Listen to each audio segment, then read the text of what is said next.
What a lovely day! Welcome, Flat Earth Debate Live.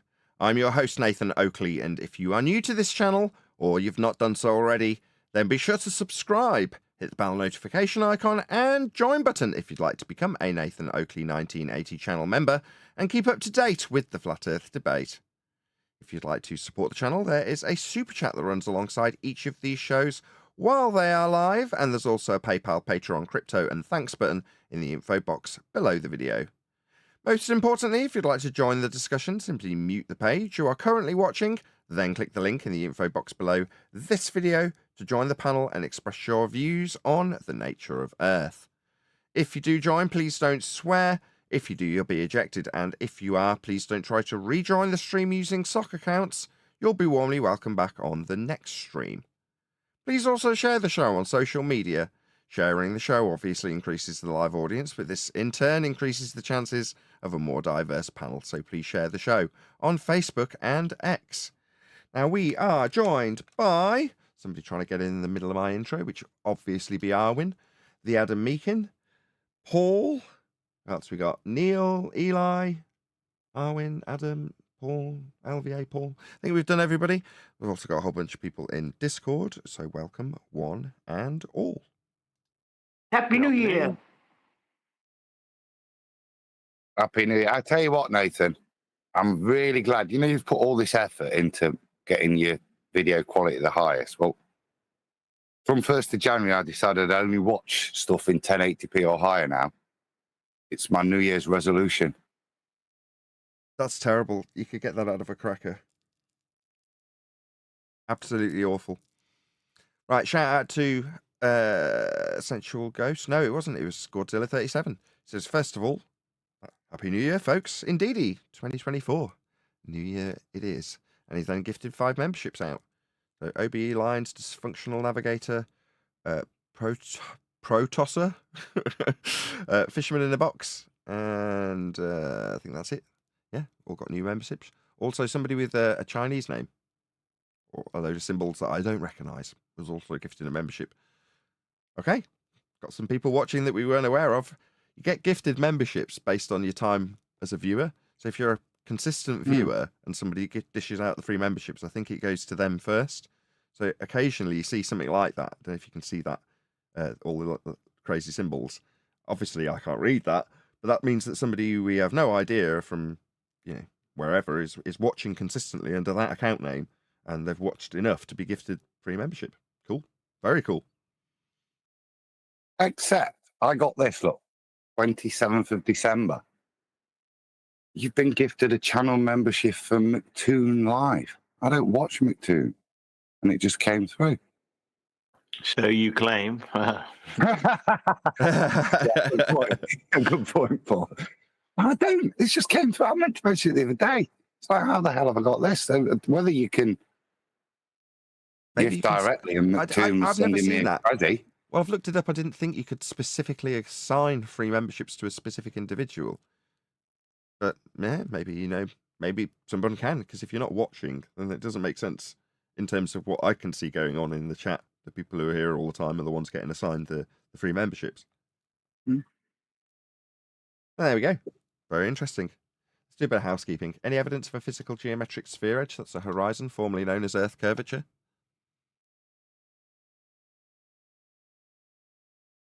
Nope.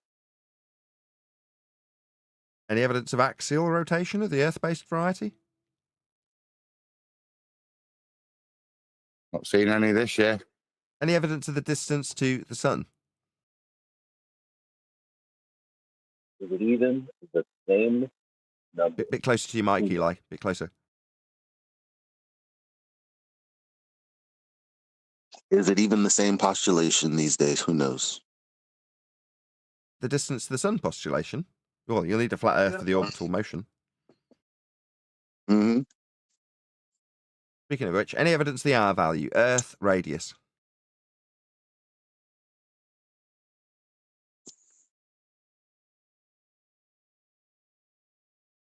You're going to need a flat Earth for that. Owen started it off very well last night in his chat. I think announcing it was going to be the year 2024 will be the year of you're going to need a flat Earth for that. What was your prediction, weren't it, Arwen? Unless he's gone to the shops already. Yeah, I think it's a damn good prediction. I mean, me trying to fudge it into the year of the measured flat Earth or whatever, calling us measured flat earthers, and making 2024 the year of us declaring that Earth is simply measured flat. Well, you're going to need a flat Earth for that. Both encompasses the fact that we're declaring that Earth is measured flat as our starting point, our opener, and also automatically addresses any globe claims that come in your direction. Because I'm going to go out on a limb and say that all of them require a flat Earth to be measured in the first instance.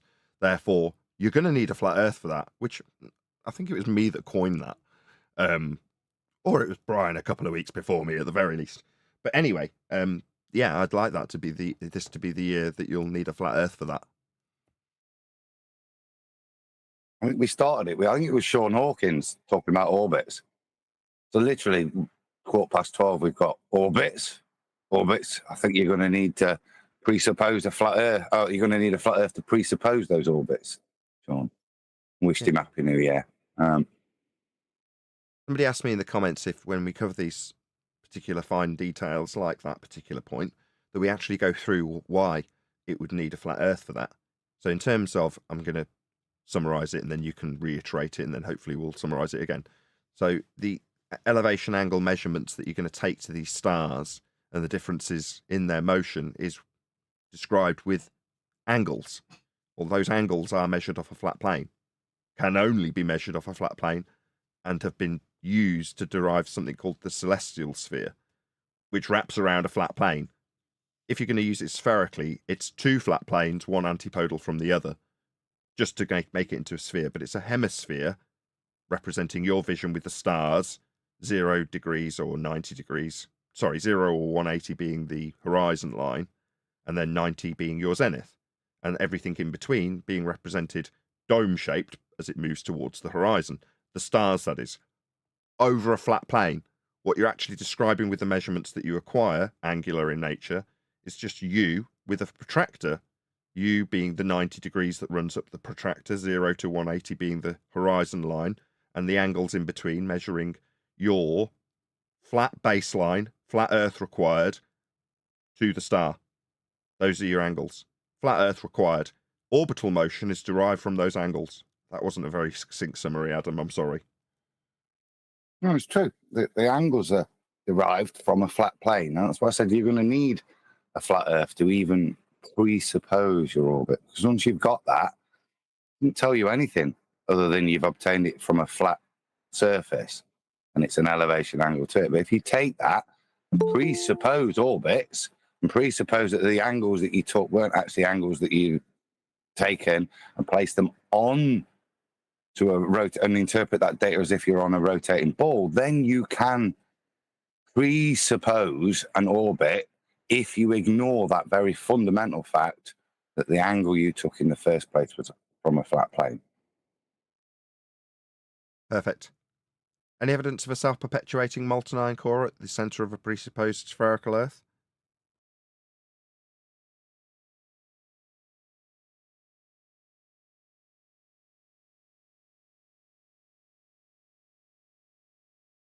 Where's that tumbleweed sound effect? Lack of evidence. You want to jump? No one's going to bite on the molten iron core. Any evidence you can acquire an elevation angle measurement from a curved baseline?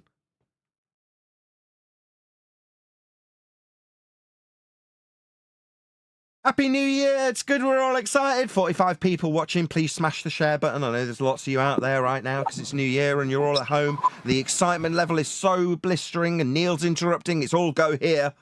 Share, share, share. Didn't you hear what Adam just explained, that you're going to ask a silly question like that at the end?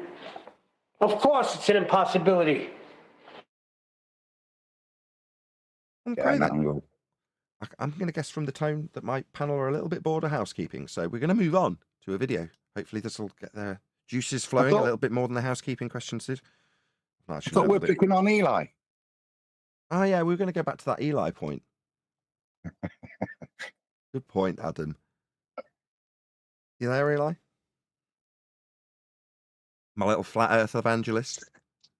Yeah. I'm still here. So, in the pre-show, Eli was explaining that he just didn't know how he was going to broach the subject with his buddy about flat Earth, and the question arose to Eli: well, why would it, number one, arise unless you forced it to? And his answer was to say, "Well, this guy seems open-minded. I want to test the waters. You know, seems like." Well, anyway, I won't put words in your mouth, Eli. We'll go from there. Why would you want to force this subject matter upon your poor, unfortunate friend in this circumstance? Did you hear him? So I decided, okay, I'm good. I should have let her hear the housekeeping questions, but I've gone on speakers. It's not that I want to spring this on my poor unfortunate friend. It's just, you know, it's certain things that people say about, like she has a very solid logical mind, and she knows the difference between truth and belief, or knowing something and believing something. And I just thought, I wonder how she would feel about this subject, but I haven't really brought it up yet, so I don't know exactly how. It's not like the old days, like, yo, did you know? Like, it's not that easy anymore. I don't know. Sure. But as I said in the pre-show, I just don't see what the benefit is. If the subject naturally comes up, or indeed if your friend in this instance brought the subject up, then fine. Obviously you've got a decent knowledge on the subject. But my example was to compare it to, somebody working in pharmaceuticals developing a wonder drug for whatever. And, they might trouble themselves with whether or not they're going to have to tell them about this thing they've had to sign a non-disclosure agreement for. And they go through their whole meal, and they go to the cinema, and they go home, and they make sweet, sweet love, and then the following day, the lady goes home, and they swap numbers, and everything's cushy. No mention of the wonder drug. No need to bring up the non-disclosure agreement. No, didn't happen. It just didn't matter. Even when she asked about his job. Notice I've turned this into a date for some reason. I don't know why. But the point is that it may not be necessary to ever broach the subject, but for the fact that you want to. And I'm trying to figure out why. This is true. I don't know if I have a good reason anymore. Other than I appreciate the truth, and I feel like others around me, if they seem curious enough, if they for whatever reason are interested in things that are true that they may not have known, I like to introduce them to that. Like, I've always been like that. I've been into politics for a long time before this subject. I was into a lot of things. And I'm not really into conspiracies, things that, I can't validate or prove, or things that I didn't experience myself firsthand. So I've always been that person, but this topic is so polarizing. Sometimes it's, I do wonder why I even bring it up, Sure. But I mean, it's one of those subjects that you don't have to bring up, even though you understand it. And so long as you are taking out of the subject the good aspects of it, the wonderment that you receive because you don't know, to put positive spin on it, and then get on with your day, get on with your life, get on with your work, get on with your friends and family. And if the subject comes up and it does turn into a row, then, if that naturally happened, that's just the way it is because of the subject matter. But if you're the one instigating those conversations, then you're an antagonist. Even though you're righteous in your endeavours, you're still the antagonist. I'm driving it. We have to have a certain amount of discipline. We're moving forward. We've been in this subject coming up 10 years, most of us, right? Some of us are newer than others, but we do have to have a certain degree of discipline in terms of the way that we will broach this subject, because we're in a predominantly heliocentric religion in the Western world. So I'm not saying we have to overly respect that, but we, to a degree, do. It'd be like going into a Muslim nation and suddenly just telling them where they're wrong. You're like, you've got to have a certain amount of respect for the natives, you know what I mean? And in this instance, the natives, the Western world culture is heliocentric. So should we not understand the reaction and start to sort of, how can I put this? Ponder the reaction rather than brace against the reaction. Why is it that we have the fierce animosity of the opponent when you put this subject to them proactively? Yeah? Now, if the person's coming to you in a queryous mind and they're tentatively bringing it up and you know all about it, then obviously you can have a positive outcome. But when it's come up because somebody has immediately started the conversation with stupid flat earthers or did you know there's these idiots out there that blah, blah, blah, then obviously you're onto a loser, even if you put the most logical argument to them. But I'm not suggesting that that be the bit that we analyse. The bit we should analyse is why is the reaction the way it is? Yeah? I'm about to start answering it, but I would rather encourage the panel to sort of react to my question, as opposed to me just give the answer that I think is appropriate. I think there's different situations. If you went out on a date, I don't think it's probably sensible. It's probably the same as not brushing your teeth, risking a chance of rejection, putting something contentious there. But if it's with your friends and they're there for trolling your mates, yeah. Now, if you're using football to wind each other up, tease you, that's what you do with your mates. What I did with my mates about evolution. Hold on, 20, 30 years ago. Adam. We are British. British people do this. You would have done it in your school. I did it in my school. Anthony did it in his school. However, you try that on Arwen for a few minutes and find out quite very quickly they don't do that in most of the other places. Most people are just nice to each other. Yeah, we do. Yes, we do. Stop it. And I think Eli's talking about a girl. Doesn't mean he's romantically involved. He specifically said it's just his mate. So it doesn't necessarily compare to Adam's date example, just to make that clear. There is one other thing that you could use it for, and if it is a date thing, it's to gauge whether that person's worth spending time with. If you get an instant reaction of, oh no, I think all flat earthers should be sterilised, maybe that's not, I mean, she might have a nice bum, but maybe she's not the kind of personality that you're working for. And that first disclaimer there, that the reaction to it, not tell you how suited your personalities are. But she does have a nice bum, you say? Yeah. Listen, when my friend Joey was alive, if I came and all of a sudden I was a flat earther, that would be the butt of every joke. We'd be driving, saying, Neil, watch out, the edge is coming up. You would be literally berated all day long.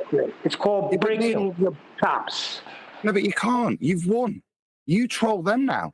Well, space, eh? Space, you say. Adam's got the point here. Yeah. Exactly. That's what I do. That is freaking hilarious. Oh, look, here comes the. Well, now That's hilarious. No, but you know what?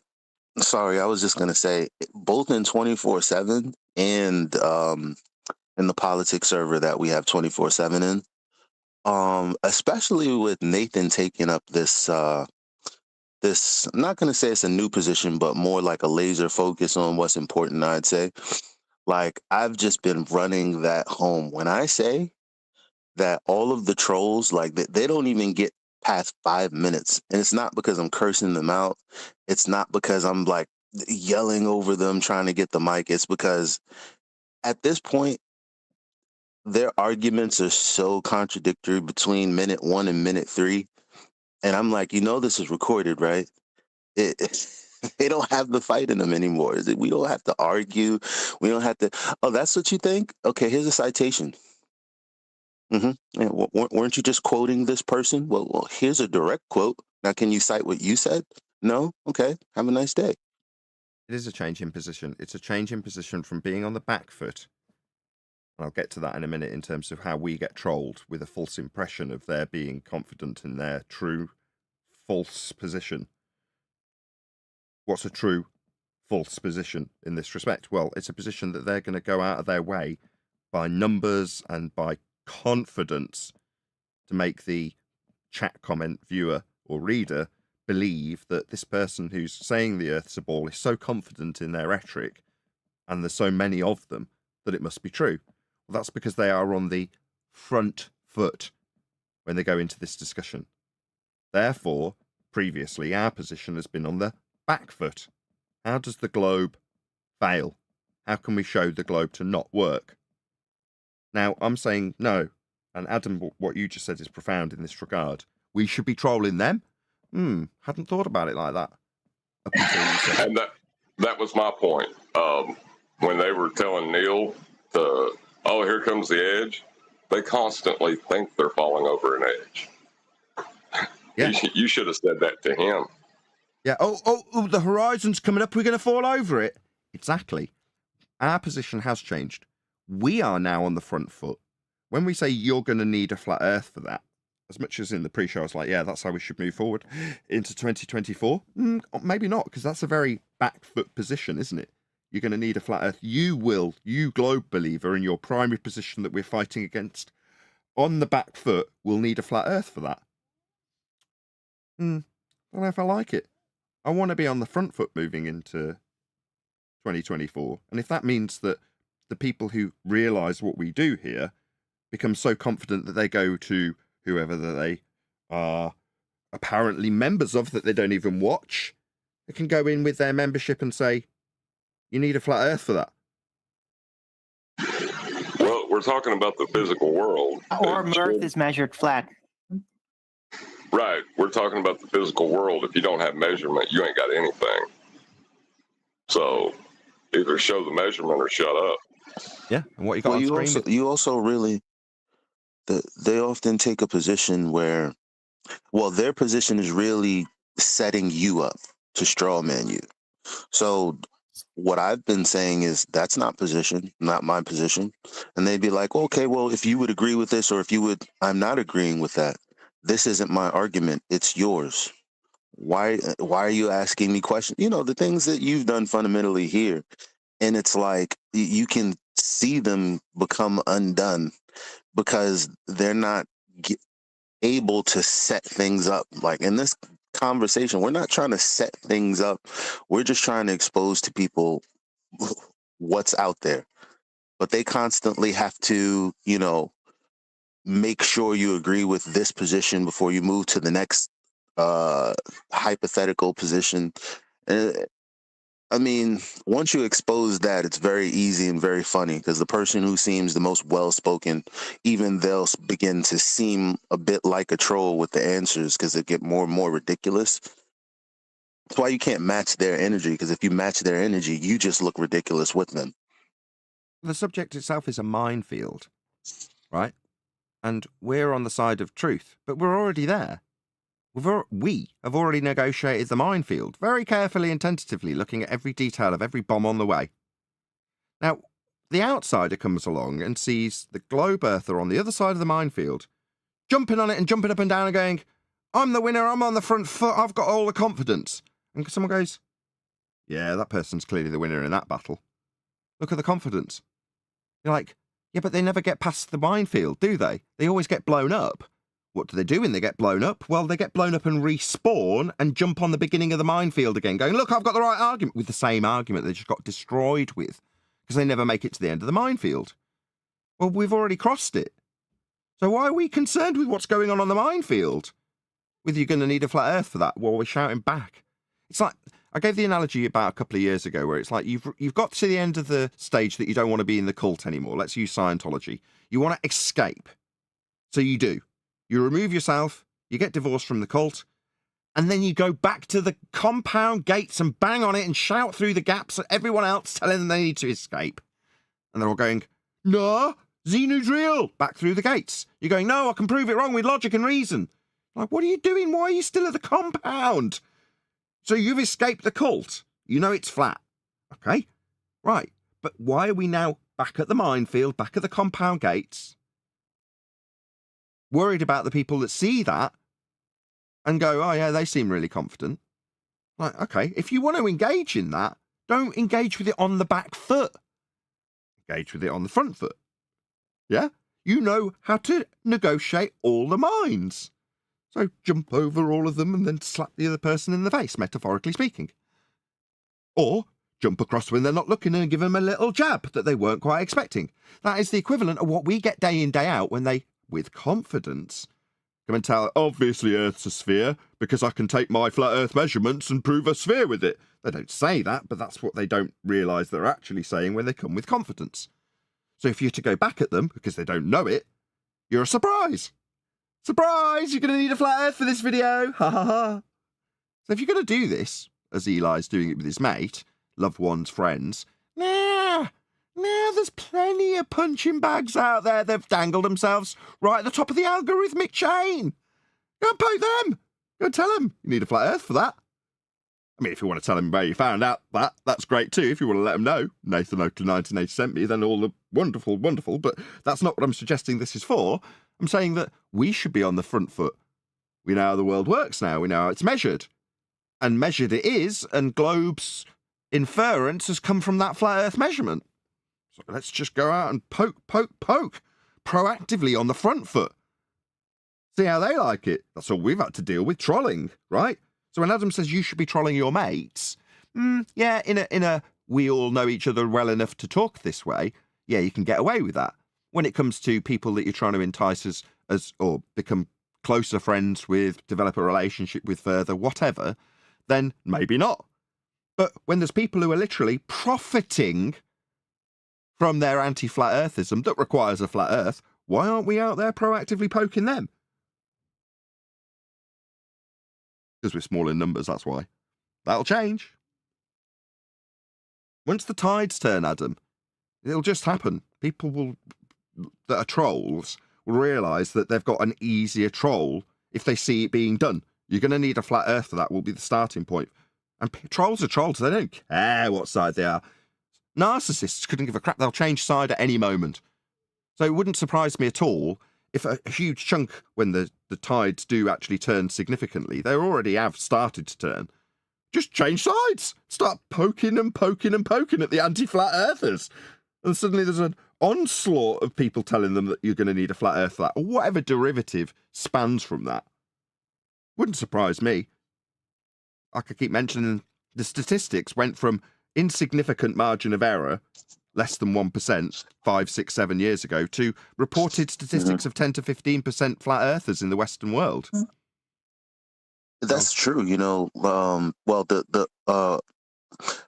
what you're saying is true, because if you think about, you know, all of the other publications that people can go online and comment under, the second law of thermodynamics point has been really, really breaching that entire forum, you know, like OD. And nobody but us did it.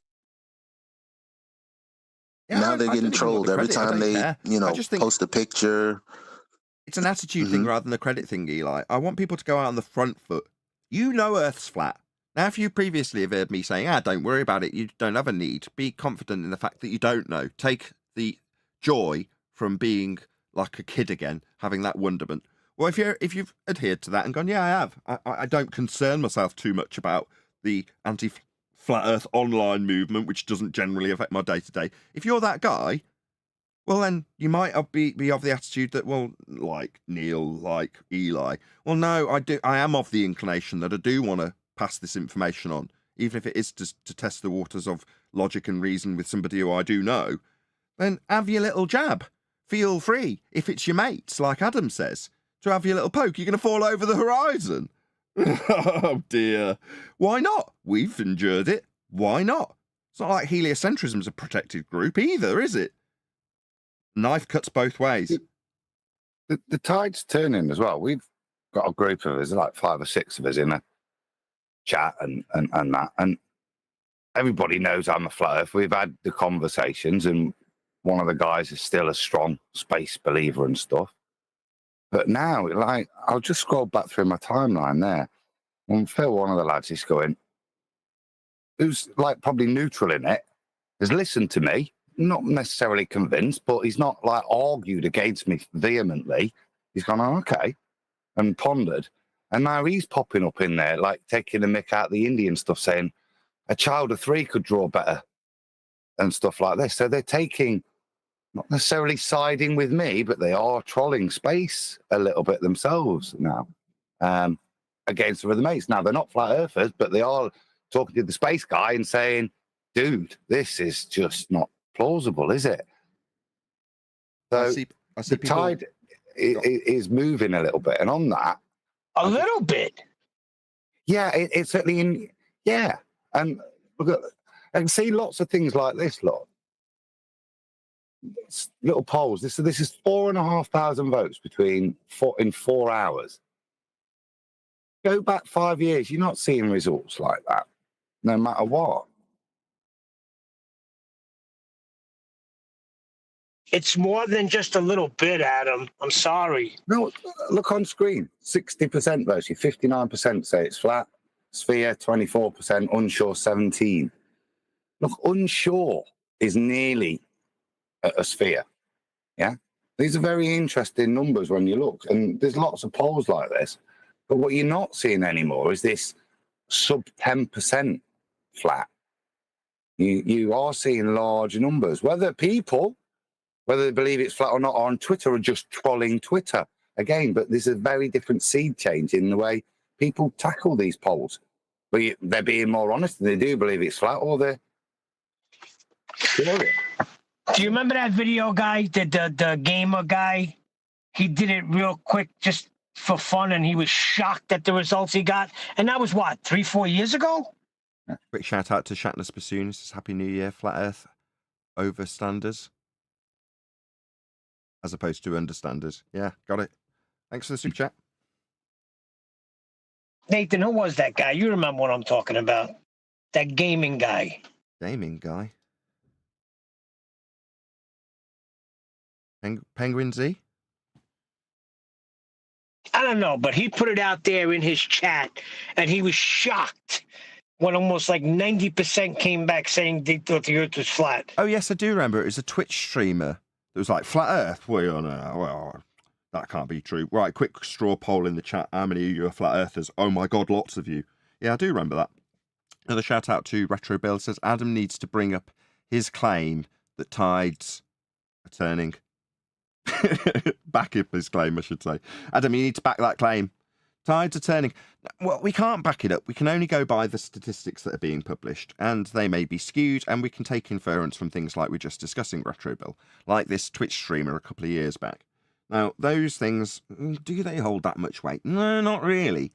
But you can only say, if I infer that the tides are seemingly turning, then what would I want as the most positive move from this point forth? Well, the most positive move, as far as I am concerned, is to move forward on the front foot, knowing that Earth is measured flat, not feeling the need to defend heliocentric religious believers when they come to you and ask you how this and that and the other might work because they've got a belief on how a globe would do it. If you don't know, say I don't know, and then reiterate that Earth is measured flat. If you do know that their claim has used an orbit, for example, and you know that orbits have come from elevation angle measurements to the stars off a flat Earth that is established flat to measure them, then you can point that out. But you can move forward on the front foot if you're in a position that, like some of the panel, you want to be flat Earth evangelists. There are plenty of people who are profiting from being in this subject that need telling that they need a flat Earth for what they're claiming. Now, when you're doing that on the front foot, it's a very different tale in terms of your general demeanour towards the people who will respond with a dosey-do, circle jerk, fundy responses that you've heard 100 times, because they'll be water off a duck's back now, 10 years into it, but you'll still be leaving that little stain that Earth is measured flat for your example, factually accurate.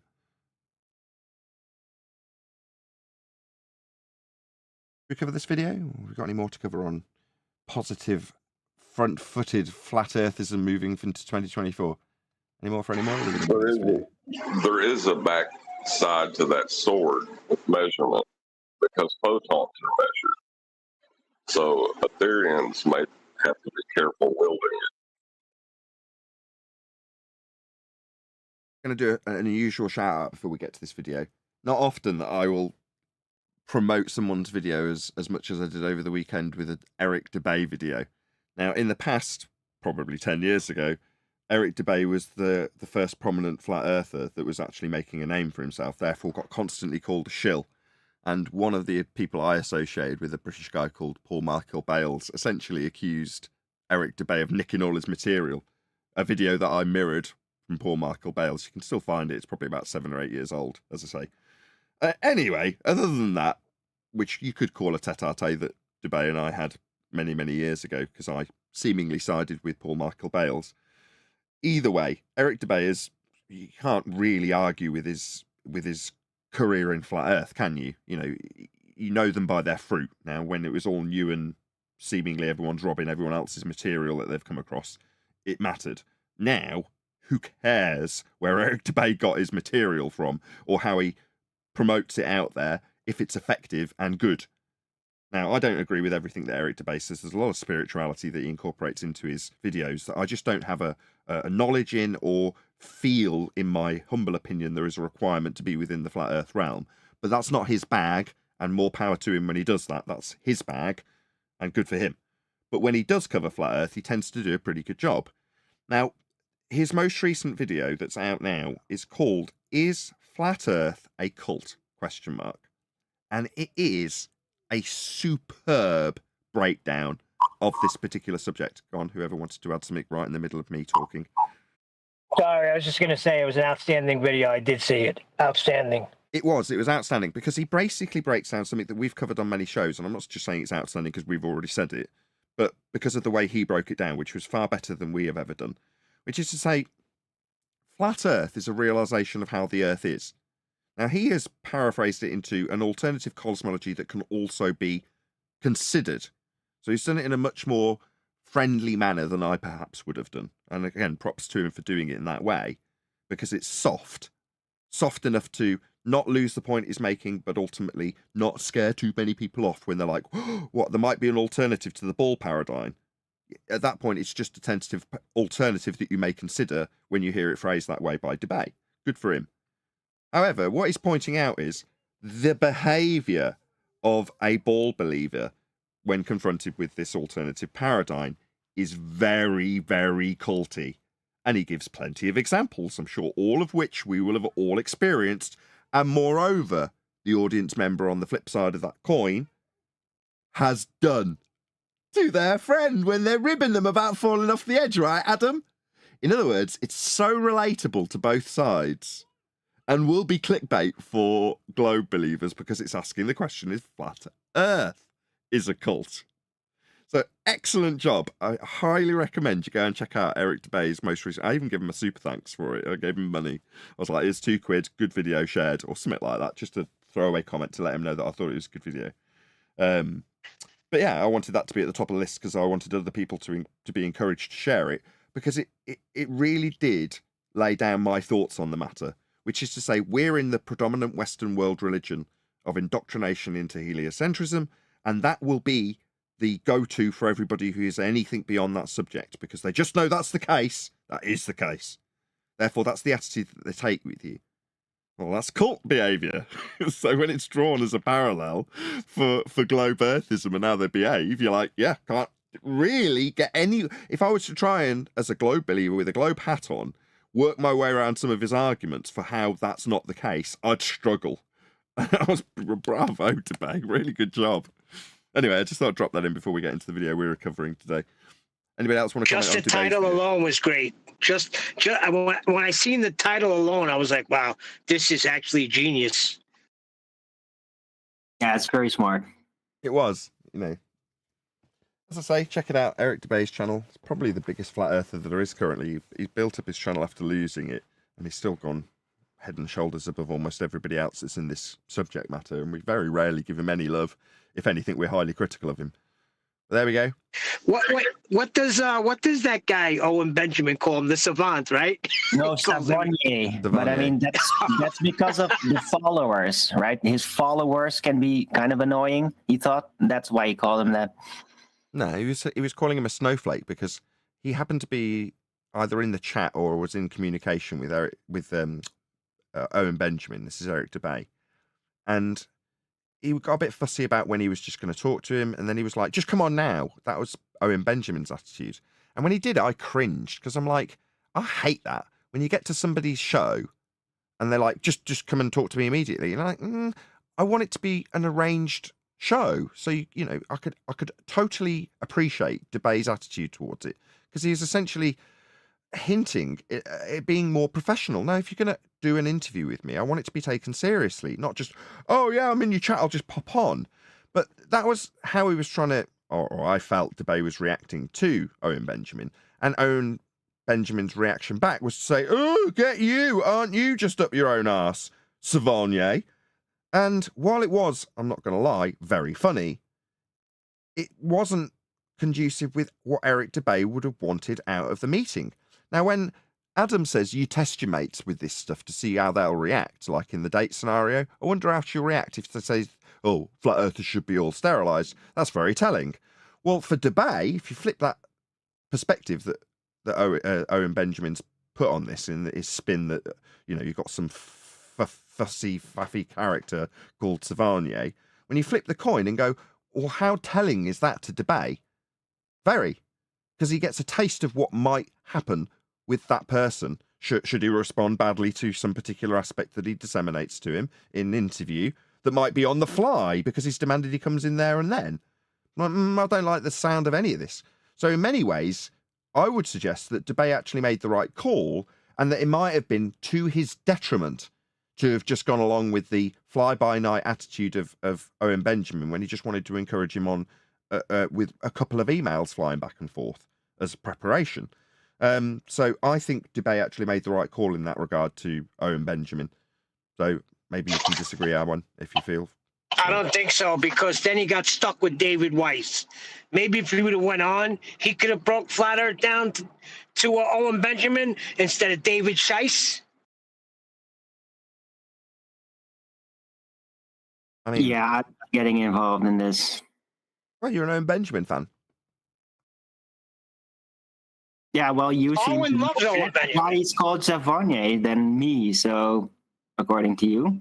Well, no, you can give your spin on it from your Owen Benjamin fandom position, so that obviously I've only left the slant on Eric Dubay's positive favour, mainly because he's recently made a good video I've promoted.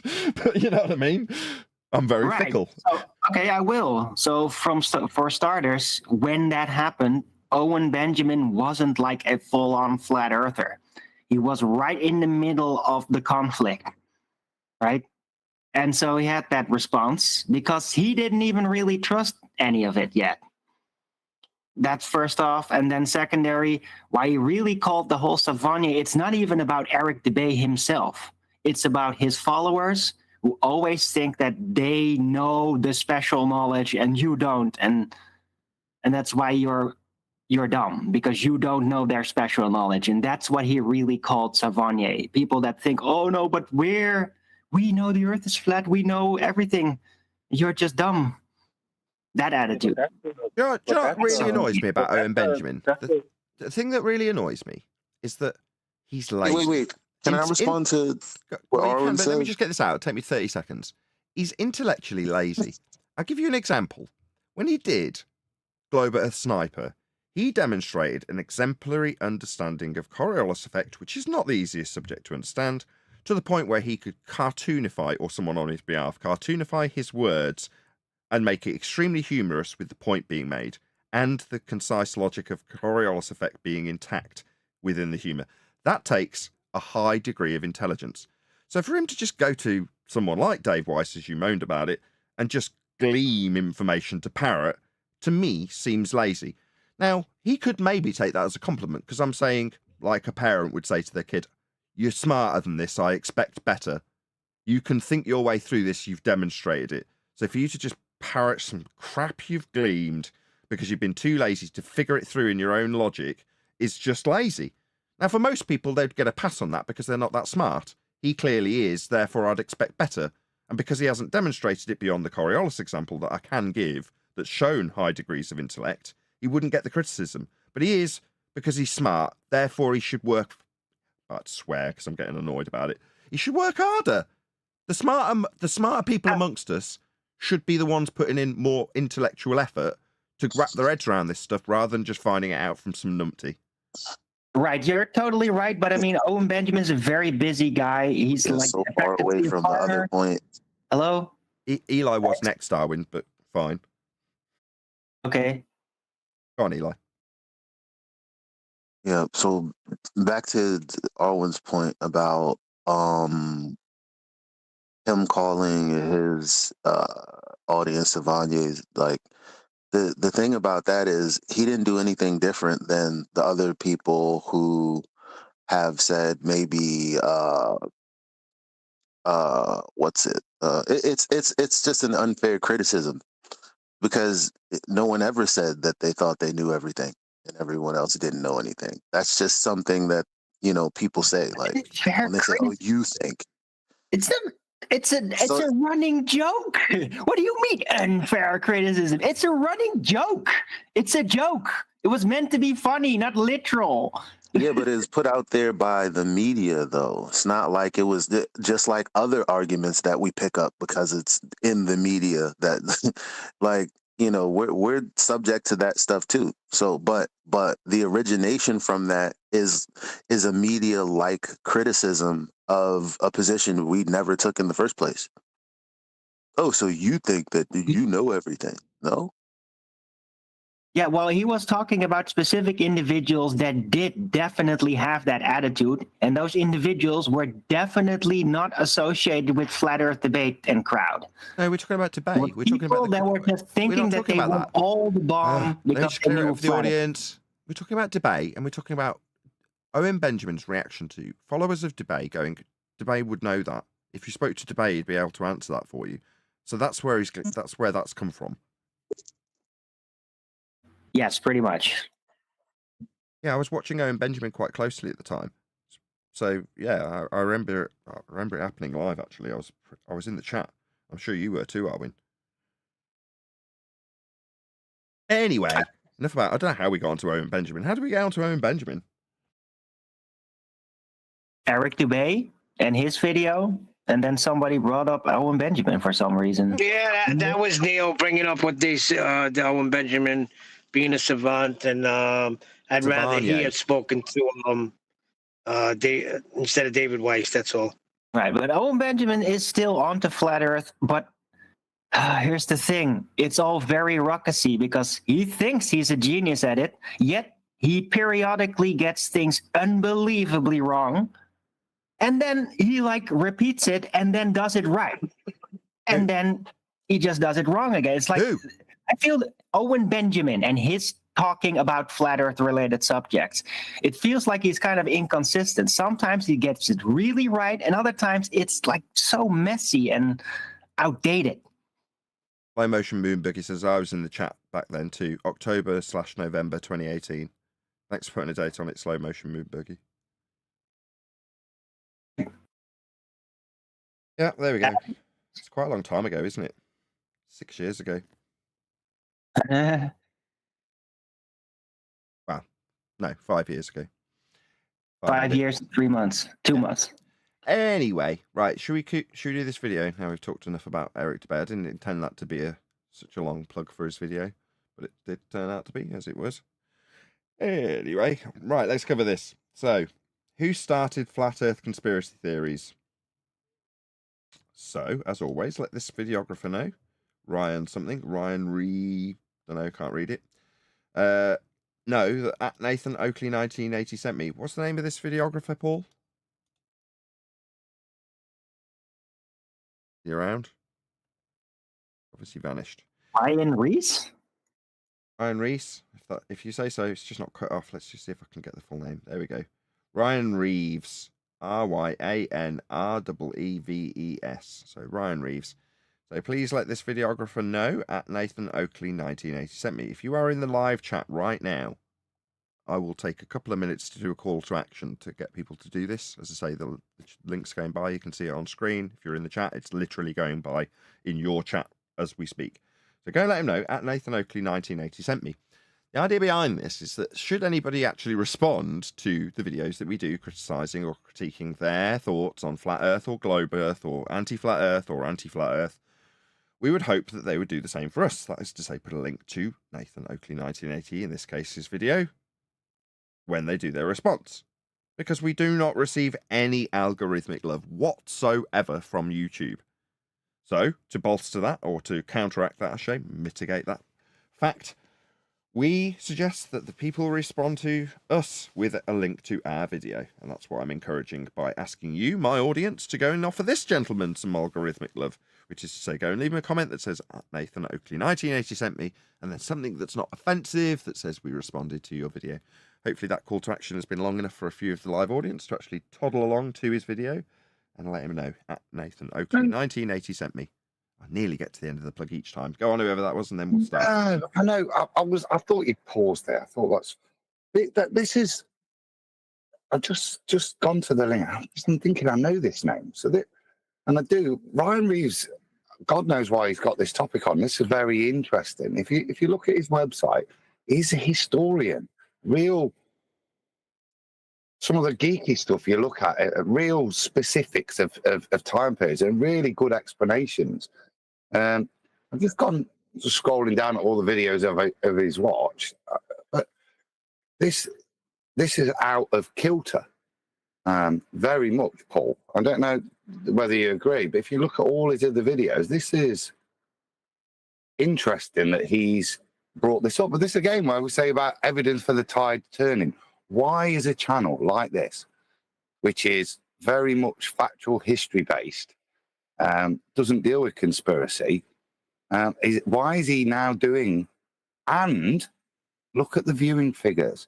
Yeah, 16,000, 33. This has got 54,000 views. Yeah, this is very well watched and sits in the middle of his viewership. I think it's really interesting. So there's a bit of evidence. Was it Retro Bill question me or someone? To me, these are the things that you're looking at, and obscure channels like this feeling the need and wanting to deal with this. Okay, well, I haven't sound checked him yet, so if you can just let me do that. As he's got it on screen, I also have a Patreon. Please support me on Patreon. It keeps the lights on. Oh, the comment section is going to be interesting this week. Sound all good for everyone in various different channels out in the live stream? Please let me know in the chat if it sounds okay.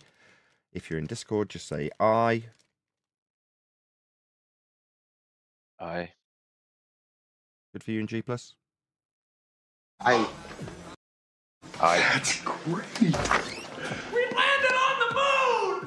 That reminds me, there's been loads of references to people questioning moon landings. You know, I say that I watch videos that try and sort of skirt their subject so that they're not going to be covering flat Earth unexpectedly.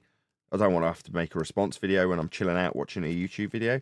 And as a result, I've gone through various different subjects, all different subjects, and they always eventually cover flat Earth. It doesn't seem to matter if you're covering true crime or, I don't know, something technical. Eventually they'll start covering flat Earth and it annoys me and I'll move on to a different subject. Well, the most recent is guns. We're not even allowed guns in this country. It has no real bearing on my life. It's just mindless, aimless stuff to unwind to at 11 o'clock at night. So I'll watch stuff about guns and ammo because there's a lot of it on YouTube and there's some funny characters. And on one of them, there's a show called Grand Thumb. So if you are a firearms carrier, you'll probably, if you're watching YouTube about the subject, know the Grand Thumb channel. And he's got this eccentric sidekick that talks about various different conspiracies. And one that the only time he's come close to talking about this subject was when he questioned the moon landing. And there's various different Hollywood movies where they, like this in Dumb and Dumber, make parody of the notion that we've been to the moon at all. So him not knowing in this instance is the jape, right? Oh, well, everyone knows that, right? But he's still indirectly questioning it, bringing up the idea that he wouldn't know or would be elated about the fact to everyone else's dumbfoundment. Idiocracy has got a similar thing, which is made about similar sort of time to Dumb and Dumber, I believe, where, you know, they're suddenly realizing in 25, whatever it is, that they've also been to the moon, and all these dumb people are like, oh, yeah, we can go to the moon, or we did go to the moon back when we were smart. You know, things like that. They've always kind of alluded to giving you the notion that you might or might not want to look into this subject. Anyway, any comments on that? I know we're only 2 seconds into the video, 12 seconds. Are you serious? Are you saying that in Idiocracy, the moon landing was mentioned like that? Yeah, if I remember correctly. Wow. I think I would have remembered I mean, it would be make a great extra scene on there or something. Maybe it was It's like at in the the end. extra. I I don't remember remember when it it was. from the main movie. It's right at the end. So he's become the president, and he's giving his speech and thanking the old, big, massive wrestling black guy with straight black hair who used to be the president, like a ex-wrestler. Well, he's thanking him and then saying the water's solved the crop problem and we can solve many more problems. Back in the day when I'm from, or something like that, we achieved great things, including going to the moon. Wow. Point being, isn't it, that stupid people don't know that we've been to the moon and all of that. Yeah, that's why I brought it up, because this reminds me of it. It's a similar sort of vein in Idiocracy. They're not saying don't believe in the moon landing. They're just kind of mocking it in this vein, like Dumb and Dumber are. Sorry, Adam. Well, that's the point, isn't it? It's a slightly hidden ad hom. Yes. The clever people, the white, not, you know, all know that we've been to the moon. There's only stupid people that don't know that fact in both films. Yeah, weird. Right, let's carry on. I'm a bit surprised to be making a video on flat Earth conspiracies. Like probably all of you, Well, certainly Adam was surprised, but he knows who you are. I've heard comments in passing and seen posts here and there from people I don't know personally claiming the world is flat. So is it you with the tinfoil hat on reading the comments? Is that supposed to be you? Or is that a slant and an insult at people who, like us, cover this subject? Because I'm not sat here in a tinfoil hat. Maybe you are. Does this guy strike you as the type of guy that will walk around in a tinfoil hat? It's such an absurd notion that we have people reversing the psychology of the parody by intentionally then wearing a tinfoil hat. Now, don't get me wrong, the anti-flat earth fraternity have been doing that for quite some time, but we literally have a guy who's on the panel, Tinfoil Hat Man, to make fun of the fact that this is the perceived notion of us. Yeah, besides the whole Lately, tinfoil though, it is- hat, Sorry, go the ahead, whole Darwin. Sorry. tinfoil hat being so kooky and ridiculous from the 60s, right? Where people were thought, oh, they're going to read our minds and etc. Well, guess what? That technology is kind of like declassified and all that. It's real. I find that the most funny thing about the whole tinfoil hat. Like, oh, kooky conspiracy thing. Yeah, that actually worked. And they were actually right about it. Yeah, that's the craziest part. They were actually right. The tinfoil hat guys were right. It's just moved on. That's all. Arwin, ladies and gentlemen, ARWIJN, has a show daily. It's become even more popular. I mean, when DJ Khaled, that girl from Stranger Things, and Shaq all say they think flat Earth is valid, people start to take notice. Never thought I'd be mentioning DJ Khaled in a video, but... Is DJ Khaled the guy that did Friday? Here we are. Now, you may have no... You know that song? That absolutely god-awful song, Friday, Friday. You know what I'm talking about? Is that him? clue why this is a topic. Maybe someone will let me know don't from the know chat. what you're talking about, Nathan. Huh? I am very glad to not know what you're talking about. Okay. Obviously not a pop music fan. Correct. For discussion, and you may never have come across people saying this.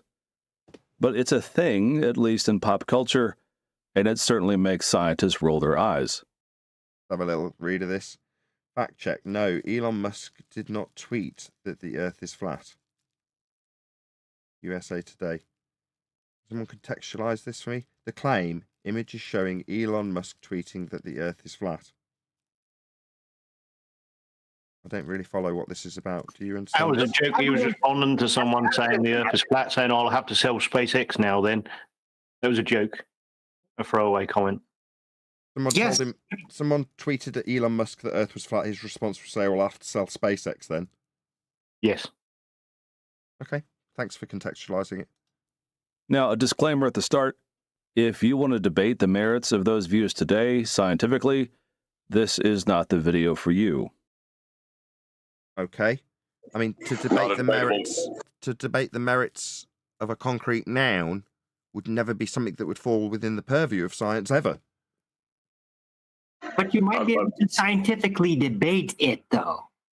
I was about to say that if science comes out of your mouth when you're talking about the ground you're standing upon, yeah, you're lost. You shouldn't be talking about this subject. Yeah, correct, John. It's a category error. So science deals with cause and effect. That would be to say you've got to have something happening to be studying it with science. So that's not a good sign, Adam. I don't know why you've become the defender of this guy. Are you?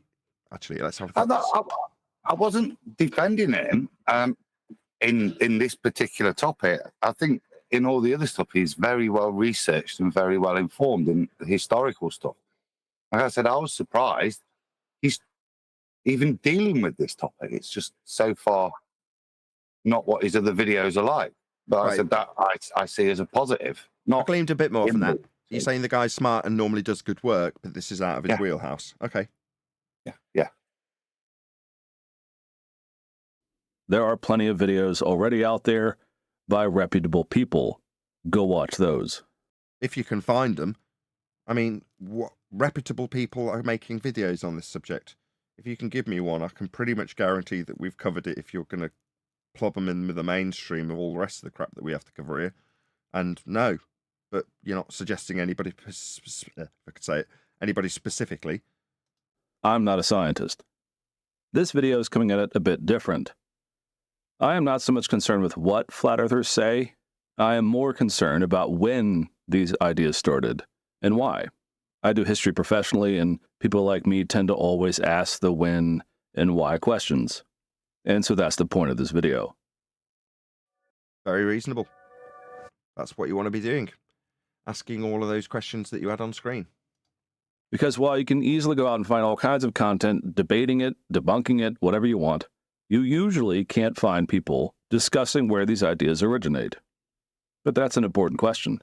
So let's talk about that. Well, you've got to be more specific already about what question you're looking into the origin of.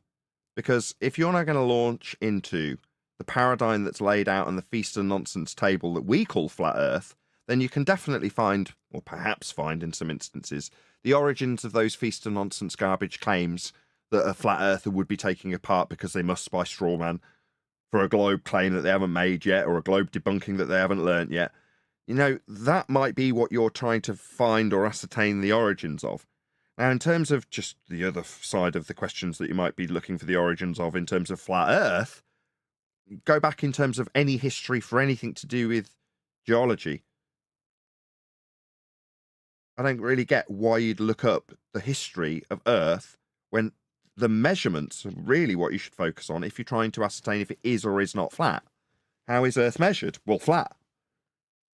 Because that's what we'll be focusing on. And this is another example of 2024 example where off the front foot we'll say, why question the origins? Earth's measured flat. I don't see where, what, you're going to look at the first time someone took an elevation angle? The first time someone plotted out the movement of the stars? I mean, you might be able to find primary source research that shows the very first person that did that, but you'd be going very far back in history, and it would be being done on a flat plane. But the measurements that are utilised then and now and still are in effect off a flat plane are really all that matters. Not where the origins of what I suspect will be feast and nonsense arguments. We'll see. Who was the first the background person of that this is pretty realized simple. the Earth was flat, Nathan? Say again, Arwin, I cut you off with the guy's Who was video. the very first person in existence that realized the Earth was flat? Like, who figured out celestial navigation, which requires a flat Earth? I don't Right. know. I just don't see the relevance, but well, maybe we haven't got the full context from him because we haven't seen an example that he's going to cover yet. So we can only really answer that question once we see what he's going to example. The Industrial Revolution's what's on screen. Let's just see what he's got to say. Simple. England in the early 1800s is going through some drastic changes. The problems they're facing go back a few decades. Not least of their worries was the loss of tax revenue from the colonies and other costly adventures overseas. On a positive note, however, You know, those costly adventures overseas, you know how they took place? They involved navigation, and the navigation to find those costly endeavours overseas would involve travel along a flat plane using the stars to navigate by way of Earth as a flat plane. So they wouldn't have had those expensive endeavours. We're already on the front foot pointing out how your examples need a flat plane to exist. because they wouldn't have navigated to any of these places unless Earth was dealt with as flat, measured flat, mapped flat, and then navigated by way of the stars flat. And that's precisely how it was done. Flat. It was the start Did of I the just say- Industrial Revolution. Hold on, Adam, go ahead. I was going to say, did I just say you're going to need a flat Earth for those expensive endeavours? You are going to need a flat Earth for those expensive endeavours to the far-off lands that were navigated too flat, with flat maps and flat angle measurements to the stars. Yes, Adam, that's right. You will need a flat Earth for that example, my friend. Maybe he was unaware of that. Front foot and all. We'll tell him. Right off the bat, you're going to need a flat Earth for this. But it can be easy to miss the cruel and unusual circumstances facing the working and even middle classes during this time. If you were wealthy in England or an owner of the industrial paths to wealth, all good. If not, you often struggled. To quote from Charles Dickens, it was the best of times. And What the hell does this have to do with flat Earth? Well, it was, some people were poor, some people were rich. Just look at the imagery. That looks flat, though. The person that drew that's definitely flat. it was the worst of times. Women and children, for example, often worked in factories. One thing I will say, I love your sound, my friend. You've gone to some extent to make you sound good, and I'm really appreciative of that. And working conditions were not always safe. And over time, soot, sewage, and pollution became a fact of life. Science was also going through rapid changes and advancement. No, it wasn't. The methodology of science has never changed. It's always been the exact same methodology. Is this 19th century science that you're about to detail a technological aspect of the world that's improving?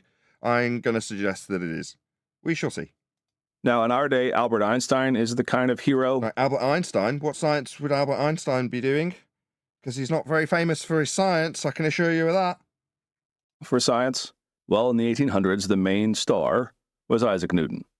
And for most people, it seemed that science was exposing newer and wilder ideas and truths. Ideas and truths? Truths? No.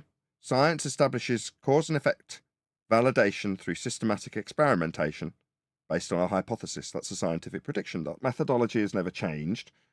What are you talking about? What's Newton done that's scientific? What did Newton do that was scientific, Adam?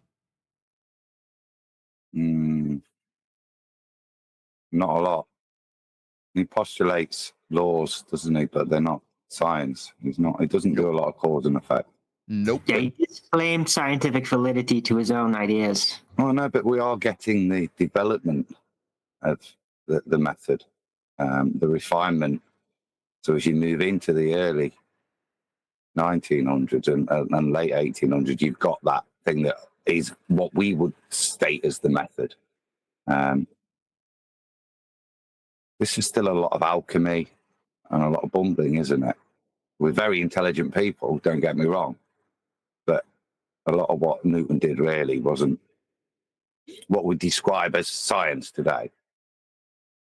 Right, it's With more each passing day, there was a real opportunity for people to go into the world, explore, discover, experiment, and then return and report on your findings. Amateur science was a real thing too, and it served almost as a form of entertainment for someone to give a lecture on a new theory of this or that subject. That's not science. For some reason, the Yeah, scene in the recent jungle. Dead. He's confused wild speculation with science at this point, and knowledge with science. He doesn't know what science is. It's obvious. Correct.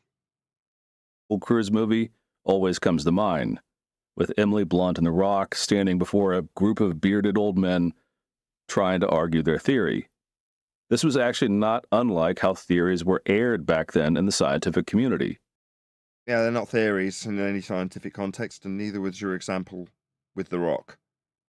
A And theory. it's just speculation. That's just speculation. It's not even started, Right, the John. scientific process yet. We won't What's go the through. scientific community?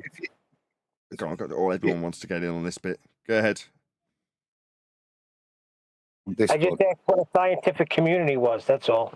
Is it a bunch of scientists that do experiments? there is no community, it's a method. I think what's being presented here is fair enough. These are things like the Royal Institution. So sometimes it might be somebody's quack theory. Sometimes there would have been real science, real cause and effect as they showed things. Yeah.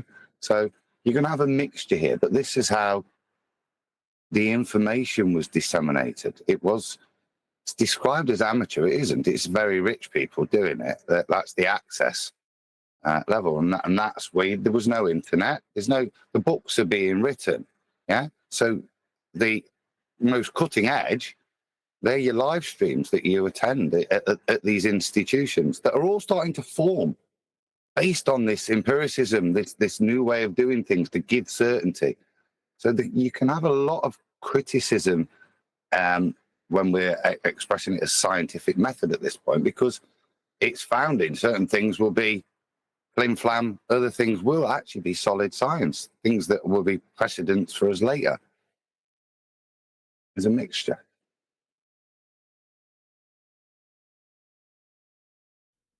Think of it like a living science journal, and the peer review happened during the cross-examination. But all sorts of incredible discoveries were being made, and all sorts of challenges to certain beliefs about the Bible were also being made, namely the fossil record and the age of the Earth. The fossil record, eh? No, that's got its own inherent problems. We'll cover that another day. Mentioned in some other videos. That is important, though, isn't it? That is not science. It's archaeology. Just that. That is a misconception here, isn't it? He's going to use this and state it as science, but for whatever reason, I don't know what the age of the Earth's got to do with the shape of it. I suppose he's just setting the scene to show that we've got questioning minds. As you've expanded on it, Adam, let's just ask a couple of questions. When it comes to like fossils that they found, how do they know how old the fossil is? Well, what you want to do there is look at the age of the rock that the fossil's in. Of course. And then... Stupid me. So they know the age of the fossil because they know the age of the rock that the fossil is found in, correct? Yeah. Yes. How do they know the age of the rock? Well, you see, what you do there to date the rock is you look at what fossils are in it. Stupid me. So they know the age of the rock because they know what the age of the fossils they found in the rock. Of course. Right, you need to know the layer because of the type of fossil, and then you have the type of fossil, so you know that layer, and that's how you know how old it is. Yeah, you know the age of the rock because you know the age of the fossil, and you know the age of the fossil because you know the age of the rock. It's all very obvious, Arwin. Correct. It all checks out. What's wrong with you guys? That the discovery of dinosaur bones is happening here in the early 1800s. And before long, the scientific community begins to cast doubt on the age of the Earth being young. Now, it needs to be pointed out already that these issues were not controversial, even if they were not often discussed. Since at least St. Augustine in the ancient church, the age of the Earth was not considered an essential doctrine. He got him to thank for our New Year celebrations. Even argues. Like at some point, you got to mention measurement, dude. Like, this is pitiful. Yeah, what are they all basing their scientific expansion of their knowledge on thus far? Well, we already covered that, didn't we? When they're doing their expensive endeavors, traveling, they've already mapped and negotiated the terrain as flat. Right. I'm still none the wiser as to where the idea has come from of the Earth being flat. When is that part coming? Well, it's already established in this narrative at this point.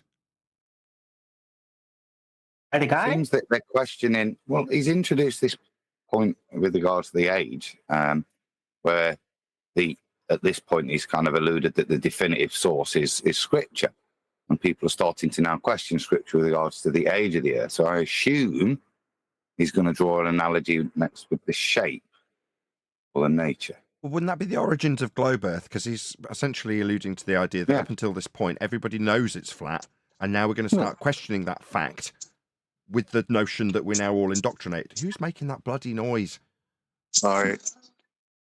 He's going to question the notion that we're all indoctrinated with flat Earth up until this point. Isn't the origins of flat Earth going to start with where flat Earth was originated? Well, seems to be that if he's using this analogy, everybody thinks it's flat, and it's only questioning. We're using the new emergence, the new enlightenment of Newton and scientific discovery, that these scientific discoveries are going to be the things that make us question scripture in terms of the age and nature of the shape of the earth. So that seems to be what the analogy is drawing, but that would then imply that everybody thought it was flat from the beginning. Go on, Eli. Yeah, we can't answer Arwen's question simply because it's always been experienced the way it's always been experienced. I forget exactly what I was going to say, but why would you like the orientation of how things are used? The shape would never come into question unless you postulate it in the first place in a way that would become a big topic, because now everything is relative. There's only one particular supposition or presupposition that would do that. And that's the paradigm we live in now. A couple of quick calls to action. So please share the show, first and foremost. About 85 people watching. Be good to get through 100 people. The only reason we've got 85 people watching is because the regulars share the show. Also, if you are currently in this live stream, please go and let this videographer know, Ryan, his name is, that at Nathan Oakley 1980 sent me with a positive comment that lets him know that we've responded to his video. But more importantly for now, let's see if we can get the live stream viewing numbers up to 100. Please share the show, smash that share button. It's only 2 clicks to put it out into your Facebook or your Twitter. Any other remarks before we continue with Augustine on the screen? Sidestep. Happy new fiscal year, everybody. It's me, D Rose. Hey, D. Hey, what's up? Sky. That it doesn't matter. So the age of the Earth is not an issue of core doctrine for Christians ever in history. On the other side, though, the spherical nature of the Earth was never a dispute. What? What the hell is he talking about? What's he talking about? Shit. The spherical nature was never in dispute. At what point was it established spherical? We haven't established that yet. So what is taken is, Adam and I have inferred that, oh, right, okay, so within this story, it's just flat up until this point then. Whereas he's just taken that into a complete non sequitur and gone, well, it's always been spherical. What? So he's used it as a position as opposed to an analogy. Yeah. Which is fair enough. Okay, if that's your claim, but that's you can't pull out some Jesuit documents now where they're forming the Earth as your proof. That's what I've got on screen now. Okay. Nature of the Earth had been. There's something else of them. No, I said we'll see a citation, see what else comes up. Argued and shown since the ancient Greeks. And since Western Christians relied heavily on these sources. He just inferred that what he had up on screen was from the ancient Greeks. Why do they do that? Because they're looking for validation and they ain't getting it there. That was a trick they pulled on us right in the beginning. Oh, no, the ancient Greeks. Well, who were these ancient Greeks? I want to know them. Give me something something I can hold on to. Yeah, but what the inference to the audience is that what he just presented on screen was from ancient Greece. Because that's what he said. For their own science. Sure they didn't leave that behind. They mostly just left pottery and a rock behind. But the editing of the imagery on screen matches with what he's talking about in the timeline, and then he presents something that is indicative of that time period. Then he talks about, with it on screen, how we automatically know it's spherical because the ancient Greeks said so, and now we've got this on screen. From another time period. Scientific thinking in the Middle Ages, there was almost no occurrence in the history of the Church until the 1800s of a Christian writer believing the Earth to be flat. What? Where is this guy getting his information from? He's just throwing it in like completely baseless. There was no controversy, no debate. Says you. It was always assumed to be a sphere. I used to always Nonsense. That's a lie. Yeah, this is crazy, man. As This based is on crazy what? talk. As That's based- literally how I was taught it not to be by mainstream history. How it was all flat. Everybody thought it was flat in medieval times. And then these revolutionaries from the church showed it was a globe. What the hell is this guy talking about? He's starting his own narrative. Adam, I thought you said the That sky. first image, I've just imaged 1660. So you can't link that with the sentence where you've referenced ancient Greece. It's 1660. Yeah. This is the point that the ball is being formed. This is the point where it's being suggested with all the astronomical orbit ideas coming in.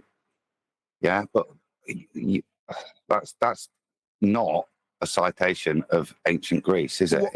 What is a citation for the times with the picture on screen now is clearly a grid reference map that would be used with celestial navigation and elevation angles. This is a flat Earth proof on screen.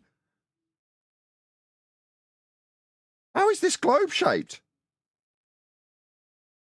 What you've got on screen by the looks of it also is it is a flat map, but also look, they've got the wandering stars in their particular relative positions, and then the star field in the background. It's demonstrating a flat.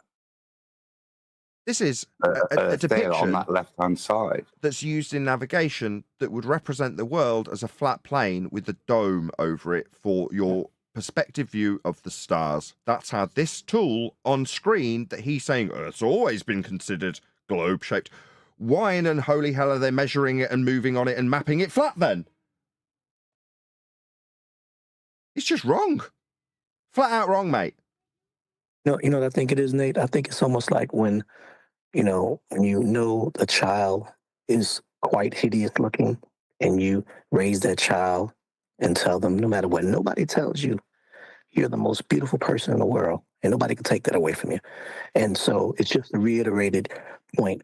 This guy is trying to, even though it's obvious that what we're looking at is no way near sphere and it's flat. Like the child is really hideous, not attractive, but still the parents got to reiterate it. He's reiterating this just to reinforce, no matter what you see, that's not what it is. What they thought, which nobody can prove it because everybody's dead and decomposed, we can't disprove it except by this picture. That's all we need. And this picture disproves it, but still he's going to tell his audience and the general audience who don't have common sense to break this down and realize, but sir, it's not. So he just has to keep saying it. You say it over and over again, here and over again. I am beautiful. I am beautiful. It'll become convincing. And sooner or later, the person will really believe that they're beautiful, even though they look hideous because they have no nose and one ear, you know? Okay, if you say so. Well, to students, that there's a reason why Columbus sailed west to get to India. He can be forgiven for underestimating the size of the globe, but underestimating the size of the globe when all of the tools still on screen are only capable of utilization with a flat Earth. What the hell are you babbling about? Nathan, did Christopher Columbus have a globe on his ship when he was sailing? What was it, the Nina, the Pinta, and the Santa Maria? Did he have globes, or did they have flat maps on their ships? Makes no I'm just difference. curious. They did have a celestial sphere thing, though, right? Sometimes. Celestial And sphere refers to the maybe. Not sky. the map of Earth. That's the sky. The celestial sphere is celestial. The sphere bit is a perspective view, if you want to describe it that way, North Pole centric on some maps, but doesn't change that what you're actually utilizing and measuring and have mapped to do so is factually a flat plane of reference. That's what the Earth must be for the system that he's describing to work. He's just wrong. If he's gonna cite this as history, there is the famous song. They all laughed at Christopher Columbus when he said the world was round. So is he denying that historical fact? Because he's claiming that everybody thinks it's round. But in that statement, they're laughing at Columbus, yeah? Now, I don't think this is also a false premise, yeah? Columbus thought he could go circumnavigate doesn't necessarily mean it's a ball or anything. He just realized you could go around. Yeah, that's not a claim of a ball. But like I said, that first bit, to quote the song, yeah, people are mocking Columbus because he thinks it's a ball in mainstream history. So it contradicts his citation that everybody thinks it's round at this moment. Right. So the ancient Greeks, why did Christopher Columbus have to go prove it was a ball if the ancient Greeks knew it was a ball? This is funny. Yeah, what he's done is he's taken the story from a point where the ball starts being developed and says that at this point, we all knew from this point back that it was always a ball. And here's my citations that all match up with around that time period where the ball gets developed, because it was always flat. That's what he's saying. Or in D. Rose's example, there's a long line of blonde-haired children that get popped out, and then one day a redhead comes out. And then the answer to that is they were always redheads. Everyone always knew they were always redheads too. All of this is nice and all, and it's cool stories, but has he mentioned any measurement at all yet? No, none. He's got some reference on screen that we've been ripping a new one in terms of how this could not be globe-shaped in any way, shape, or form, or it wouldn't function for navigation anymore. So he's talking about what is in the physical world, and he's not mentioned measurement. Correct. This guy might be retarded. He knew it was a globe, and no one questioned him on that point. I don't know why. He's baseless assertioning his way through this. But he is.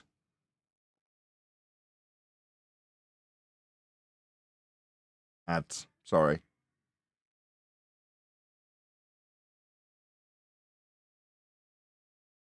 Supplies for children in Yemen. Clean water and medicine. So if that's the background, what are the direct causes of this flat Earth theory? Well, this is crucial. Right, again, your misunderstandings and misapprehensions of what science is has led you to assert that there's a flat Earth theory that you need to be contravening.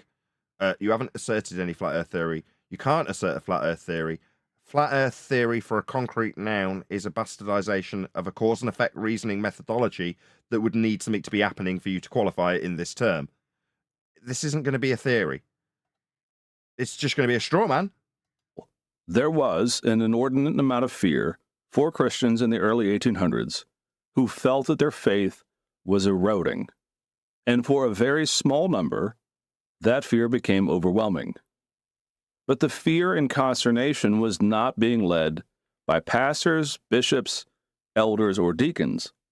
So his notions of why flat Earth comes into existence is because of the conflict between religion and science. He doesn't even know what science is. This was largely an issue with some small number of lay. Why would he preface it by saying that this won't be a scientific debate and that he is not a scientist, but his conclusions for how this all began have got a giant cog with science written on it, and he doesn't understand science? What an outrage. Christians feeling that it was important to start a controversy. And not based on what? Which Christians thought it would be a good idea to cause controversy? What evidence do you have for that? Just in science. The world just seemed to be changing rapidly. Sorry, does he normally baseless assertion his way through every single video, Adam? So, no, it's normally well referenced. This is what I'm just searching his references here, and I've got this one back. See, the map he's just cited, again, 1450, he's just disproving himself, even in his own language. It's funny, isn't it? How when you get to this topic, people's standards just drop. Yeah, because I referenced him as somebody that it will give you document site stuff, yeah, that's there. But now he in this topic, he's not able to do that. He's making baseless assertion fallacy and actually presenting contradictory evidence to the statements he's making, particularly with reference to how long. With nobody questioned Columbus. Well, Is it fact or is it not? Are you still presenting it that it's a bit dubious what Columbus is saying, but he got away with it, no one questioned him, and off he went. That's contradictory to the narrative you're purporting that it's always been thought of as a ball. That's not what you're showing. So no, I'm like I say, it's interesting how those standards have dropped for this one topic. Yep. Several newer ideas converged in the early 1800s that created a new set of ideas about society and the Bible.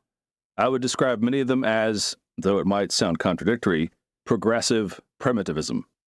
And what I mean by that is that throughout history, whenever there's a fear about something being lost in a culture or society, there is often this attempt to, quote, reestablish what we are losing and hold our ground. And contextually, that's Christianity that you're slagging off as opposed to flat earth, because it hasn't been contextualized by you in this vein. So Christianity will be the reasoning behind people wanting to put their foot down and get a better, like we're describing, front foot forward?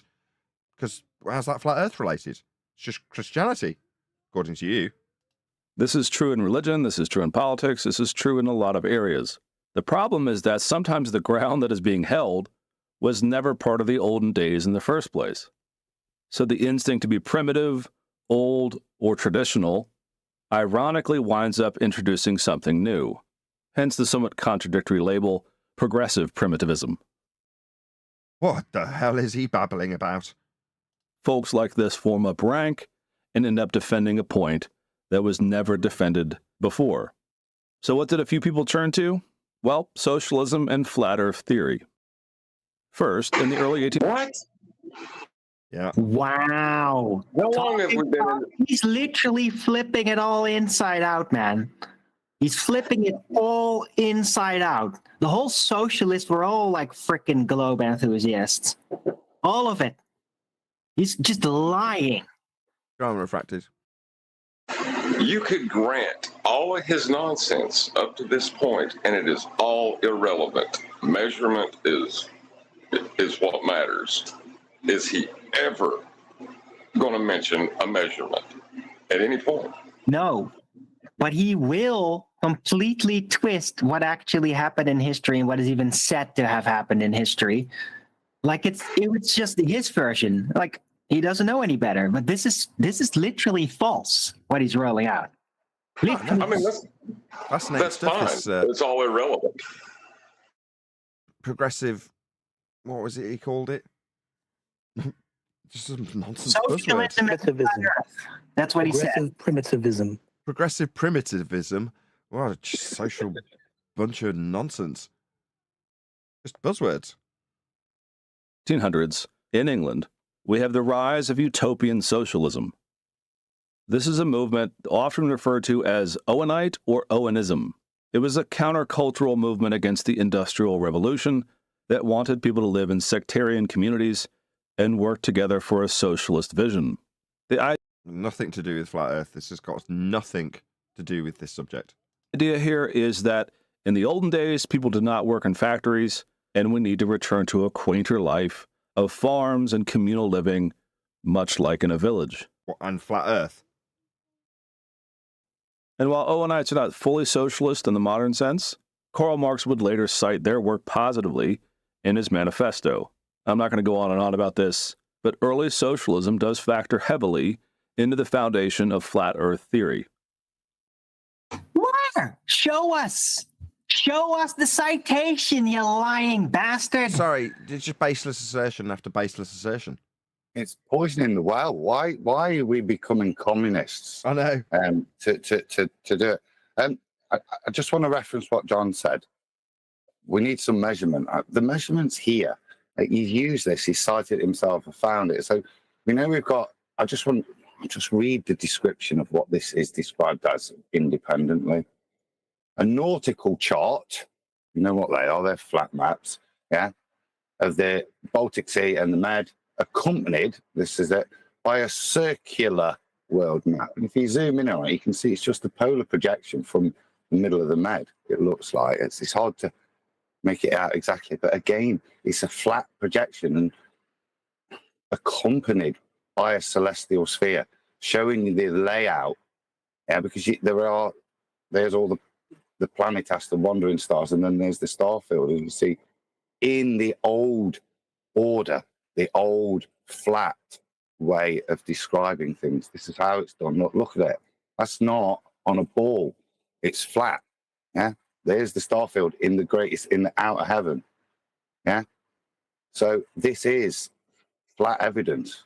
Everything's charted, measured, flat, and then from a theological point of view, described flat in the left-hand image with, like I say, a celestial sphere placed over like a dome. You can see it. Look. So I have to question what he cited and say, no, actually, that's great evidence for a flat Earth and how people measured and navigated it flat back then. Absolutely. I mean, if we can take his evidence and show him unequivocally how it is a prerequisite flat Earth for this tool that you put up on screen whilst talking about how everybody knows it's a globe, why are you citing something that specifically requires Earth to be flat, to develop the tool and to utilize the tool, to navigate, to get around, to have somebody, just be cited by baseless assertion as saying, I already knew it was a globe? Yet we've got songs about how people laughed at Christopher Columbus because he said it was a globe. That's based on the idea that everybody already knew it was flat, and your cited map shows that fact. Earth is flat. That's how it's being navigated in your examples. Now, I'm waiting for these slides to get back up to what we had up on a second ago, which just coincidentally was up on screen for a moment of a second while you had your nice little backward engineered example of a flat Earth map in his video. But we've also got, what's this on the back of Smarter Every Day? Is it a Mercator projection? That doesn't look very globe-shaped. It's utilising elevation angle measurements for that to work. What's this? The map of Monday. Well, this is way predating every single citation that he put up. This is a world map, and it's completely flat. It's not globe-shaped in any way, shape, or form. So I'm going to call you out on garbage, because I've gone out and done the research. Some of the earliest maps are certainly not globe-shaped. They're flat. Like this one. On a cowhide. And Nathan, can we admit that people that are watching this and people that see this, just the basic generic programming and indoctrination, I don't know what it is, they're convinced that that which is round or circular, they're looking at this and they don't see it. They don't see it like we see it. Their perspective is, but it is a sphere. Look at it. It's round. Some people can't even get away from that basic, generic, brainwashed perspective. You move on? Well, they just assume that if it's a disk, that means it's a sphere, right? It's a projection of a sphere. They just always assume it's a projection of a sphere. But I mean, this is a modern day disease. This is not an issue they had during the exploration age, okay? Nobody knew about the maps. Map making was kind of a secretive thing. It was kept very private, all of that, because knowing where to go was freedom and thus power. So it was in the hands of a few who knew how it worked, who knew how celestial navigation worked, and knew that it was flat, by the way, because of that. This map on screen is from the 1300s.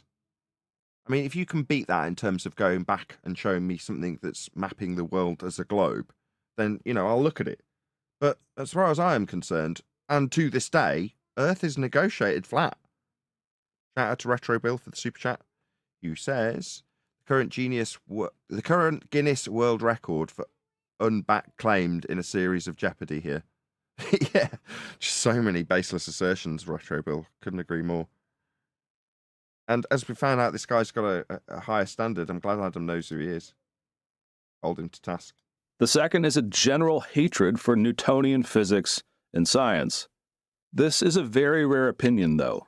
In general, Christians were not anti-science in this. What he's doing isn't science. For a start, the Newtonian ideas of gravity, which he didn't even want to ascribe to him, have been debunked by Einstein, someone else you cited in this video. Where's your research skills? So you're going to say that people didn't like Newton? Well, he was clearly wrong because his ideas of gravity had been superseded. So if they didn't like him, they had a good right to. You'd know that if you knew that his rhetoric was incorrect and 108 now, nearly 109 years out of date. And if you're going to try to attach anything that Newton made speculations on to reality, you'll need a down direction that only exists with reference to a plane. Or to put it another way, Newtonian science, as you incorrectly identify it, is a description that's been overcome 109 years ago and superseded by Einsteinian pseudo-geometry and Bent's 4D space-time, if I can get my tongue around it. And to debunk that which you are saying is not objectionable to, in terms of Newtonian gravitation, it requires a flat plane to describe. Good job, John. Certainly not as aggressively as they will be later when you see the differences between fundamentalism and Darwinism. Well, sod all to do with anything. Darwinism only is a cheap idea that's flying in the face of the notion that we have a creator, that nature can create and evolve our world, which is easy to debunk. But again, while we can expand out on the ideas of flat Earth and how that has a profound implication on the worldview that you may have in terms of a creator, it's very much a tangent point. But you're making it seem like the origin of flat Earth is Christians, but you haven't in any way, as I have just done, segued the two together, because they may be connected by us when, as I say, we describe the necessity for a creator when you overcome some of the post-Darwin ideas from Lemaitre about a Big Bang. But this doesn't link to flat Earth, as far as I am concerned, not by your segue anyway. But there is a little bit of anti-science amongst some layfolk. And just a few small numbers. Anti-science? My friend, you don't even know what it is. You think this sits in that category that you've disclaimed that you're not part of, not a scientist, not going to be debated on the subject of it. And yet you're appealing to it left, right and centre. It's a disgrace. Science establishes cause and effect through systematic experimentation. This is a concrete noun discussion. You're in a category error. Will focus their attention. You know that back then there were people that were specifically against anybody who dared try to manipulate an independent variable in order to presume the cause of an effect. They were very much against that. They were anti-science. Didn't you know that? You're telling me you're formulating a presumed cause of that effect that you're going to vary and see if it causes or not? Condemn him off with his head? How dare he formulate a valid scientific prediction, otherwise known as hypothesis? This is a disgrace. We stand in the face of science. You should not do that here. Exactly. Well, that's why the philosophers got together. They were the anti-science ones. After you've got this empirical methodology laid down, to then take that and affirm to your audience that you have that which you have not validated and call yourself a science, is that stealing of the valor that we describe all the time on this show. They're just saying that they've got science because the method itself offers empiricism. So now what? Newton's objectionable but shouldn't be science in quotes? Overcome 108 years ago by Einstein with a new pseudo-geometry? Yeah, that should have been, what? Appreciated for the science it wasn't. It wasn't science when he claimed it was. It isn't science now. It's been overcome by Einstein. But you're defending it like we've got some reason to have flat Earth because people objected to the new science of Newton. What the hell? You have no idea what you're babbling about in this subject, Ryan. You are so far out of your depth, it is untrue. Why are you covering this? If you're going to cover it, at least research it. On this idea that the Earth is flat, which is something... But this is where the problem lies. The Earth is young / 6,000 years old. Earth is flat. So what you're saying is creationism is flat earthism. Yeah? You young earth creation guys in the Christian fraternity, they're all flat earthers by this brush. What? You're having me on. No, number one, there's plenty of flat earthers that aren't Christians. Number two, there's plenty of Christians that believe the earth is young that definitely don't believe the earth is flat. So this is just nonsense. Oddly, Newton never had to really argue. Sorry, Adam. Go ahead. He's now describing heated debate from Christian fundamentalists that are young and all of these. But he's saying his initial claim is that everybody thinks it's a ball and has done infinitum. Yet now suddenly there's this heated debate as the new emergence of science and the new Enlightenment way of thinking comes in and challenges it and says it's a ball. This is contradictory to what his claim was, that it was always I'm a ball. confused.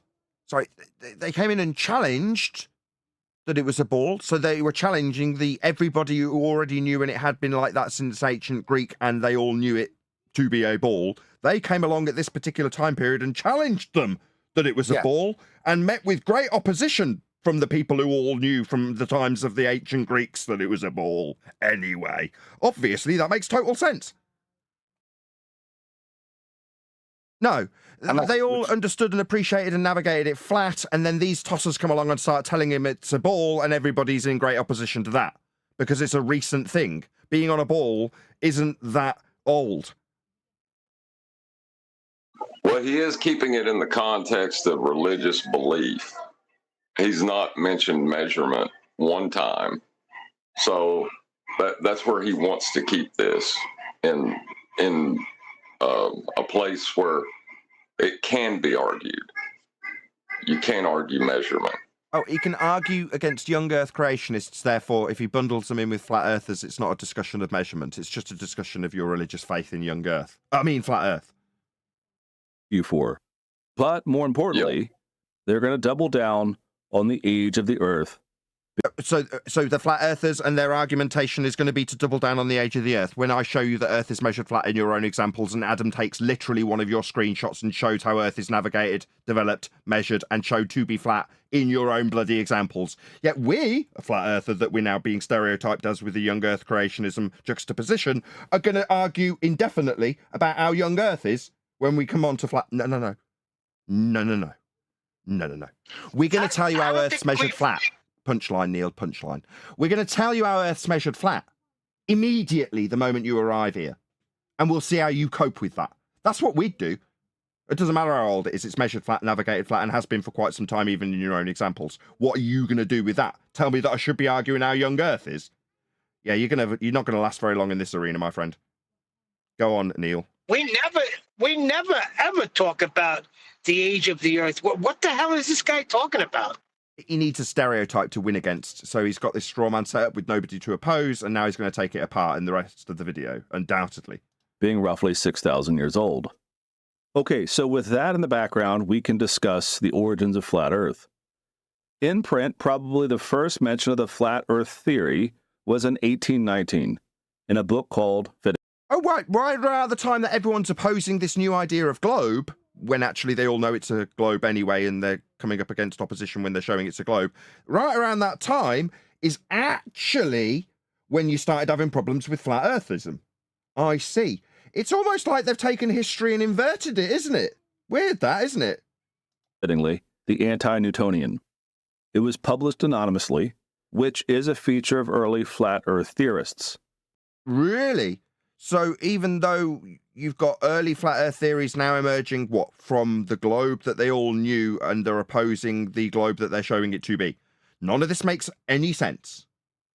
They published either anonymously or with a pseudonym. We don't know who wrote this first book. Maybe it was the people that wanted to infer that everybody had an idea of flat Earth when they all knew it was a globe, because they've always known it's a globe. It's very memory hole. It's very 1984. We've always been at war with Eurasia. What are you talking about? We've always known it's a globe, right? And look at this sudden wave of anti-flat Earth. Anti-globism, as it would have been back then. Look at all these anti-globers, when we've all known all along, haven't we, folks? Since ancient Greece. Because that's what they'd have been saying when they punted this. Yeah, what do you mean you don't accept that I'm saying it's a globe? We've known since ancient Greece, you Dumbo. Said the con artist, shill. And what the inspiration was, but the book was picked up and became the main inspiration for a man named Samuel Burley Rowbotham. And it is Rowbotham who will be the founder of essentially all flat Earth theories that come after. Really? I'm going to go with no. I'm going to go with they were She's measuring out it of and his navigating it mind. and travelling on it flat well before Rowbotham existed. He just stood in opposition to this newfangled new idea that nobody accepted up until that point of the Earth being a sphere. He stood in open opposition to that, so he was made an example of. Understanding who Rowbotham was is a bit of a challenge. He was born in 1816 near the city of Manchester to a middle-class family. The only source we have of his life is his own description of his youth, and he is what we call an unreliable narrator, as you'll see in a minute. What does stand out in most of Rowbotham's life, though, is a personality that invites a certain amount of... Who cares? Does it matter what Rowbotham says? No. Does it matter that Earth is being navigated flat at this point? Yes, it absolutely matters. Does it matter that Earth is still navigated flat now? Yeah, that matters. Does it matter that GPS is ultimately using a flat plane of reference? Yeah, that matters because I can show how Earth is being navigated flat to this day. But we're going to make it about this guy and how uncredible he is. So it's all about one man and how credible he is suddenly. No, How Earth's dare measured you, flat. Nathan? Don't talk to the founder of Flat Earth like that. Hold on a second. Brian always says how this guy, they take this guy and they make him an example and they character assassinate this guy. Yeah, that's So where that's it what he's begins. going to start doing now. You say Earth's flat? Look at what we did to Rowbotham. See how we made him a stupid idiot and locked him up and made him into a fraud? That's what we'll do to you if you oppose the globe. So don't be opposing it because we will character assassinate you, the person. Not your arguments. But it's all very important that we all know at this point that Flat Earth started with this man. And this man's not credible. Oh, right, what about the maps and models that have been utilised up until this point are still used to this day? What about the flat grid system that's used in the GPS system that you think is global? It isn't. It's Flat Earth based. What about those? Those are Flat Earth measurements. No, let's make it about a personality and how credible they are, because that's much easier to take apart than an actual measurement of Earth. Out of zealous rebellion. There was also some measure of family conflict, at least to the point where Rowbotham did not have a happy relationship with either his parents or his grandparents. So he was a terrible child. He was a terrible lover. He was a terrible husband. He's not credible. I think this is really where Flat Earth fails. Right here. This is the failure of Flat Earth. This one man. Yeah, he had family arguments. We can't trust this guy with... Definitely not. Like, what is what?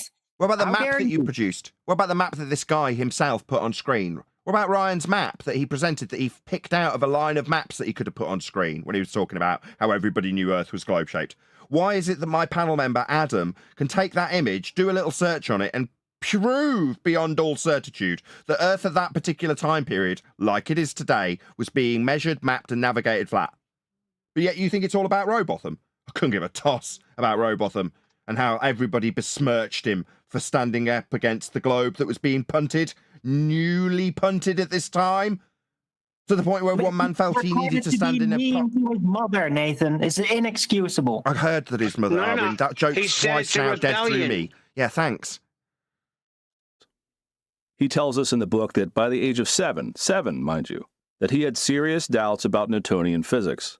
Now, I've raised 3 children past the age of 7. I've raised 3 children. They wouldn't doubt Newtonian physics. It's 109 years out of date and wrong. Newtonian physics was not something we discussed. Newtonian. So what he should be saying at this point is, this guy was actually quite smart because he realized that Newtonian physics was wrong, as demonstrated by Einstein 109 years ago. But no, he's mocking him because he's had the audacity to challenge Newton. Well, that's why you hold Einstein up, because he challenged and disproved him. But the same standard, you see, is now being used to mock. And there's one other point. Let me just give a quote. The well. 1 second. The laws of motion of Newton were not right. End quote, Richard Feynman. Go ahead, Adam. Just in terms of him poisoning the well, he's used Rowbotham there and implied somehow his personal life misery in that has affected his worldview. Yet he holds up Darwin as some kind of pariah of science with the evolution. Yet if you were to cite a sadder tale of misery and why you might hold a particular worldview, Darwin, with the death of his daughter and loss of his faith, might be a more pertinent case to say how messed up lives can give you messed up theories.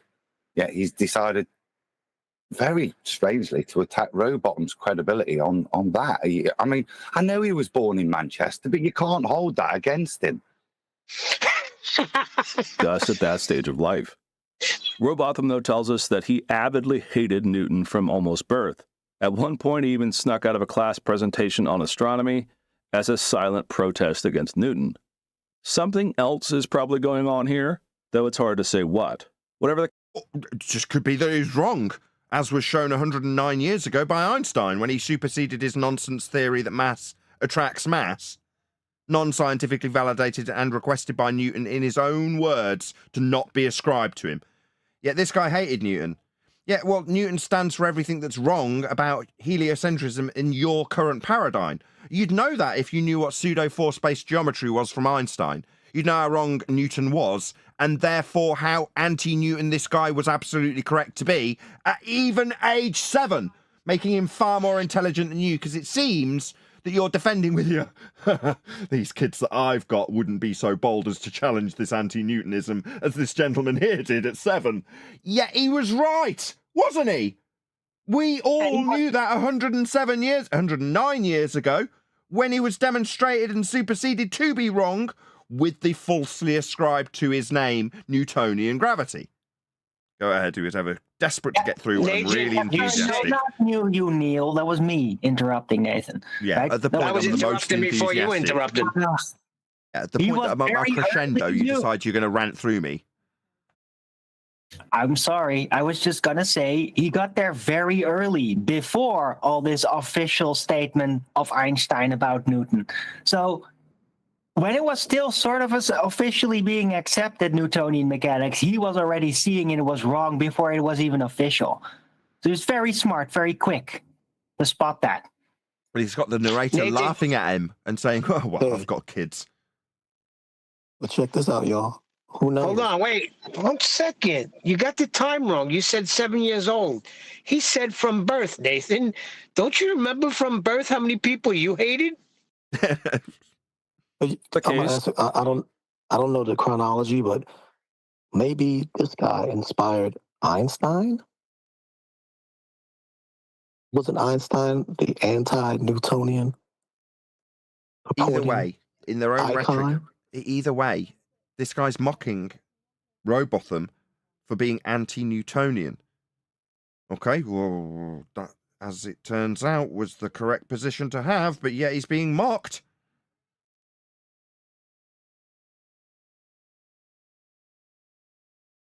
he was quickly sent to live with his grandfather. It's here that the story takes on more of a rebellious tone against his family. What, the story of Rowbotham rather than the story of our Earth up until this point in all of your examples is measured flat? You see, Rowbotham's grandfather was a lover of Newton, and he had many books on science and other topics. Really? Not from Newton? And even several telescopes. Really? You gonna do science with telescopes? The young boy, the mountains and the moon, and other astronomical wonders. Definitely not science books, then. But for reasons not entirely clear, Rowbotham found his grandfather less than inspiring. He tells a story again later, after he was already famous for his views, about his grandfather having friends over to discuss the solar system and Newton. They seem to have been debating the question of the age of the Earth, how the Bible presents it, and then how science has disproved that theory. What? Sorry, science has disproved what theory? The age of the Earth theory. The orbital mechanics theory, which would have been postulated in this discussion. No, none of these are scientific.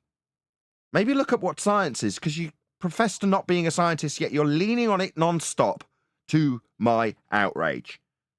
This is not science. And at one point, his grandfather asked young...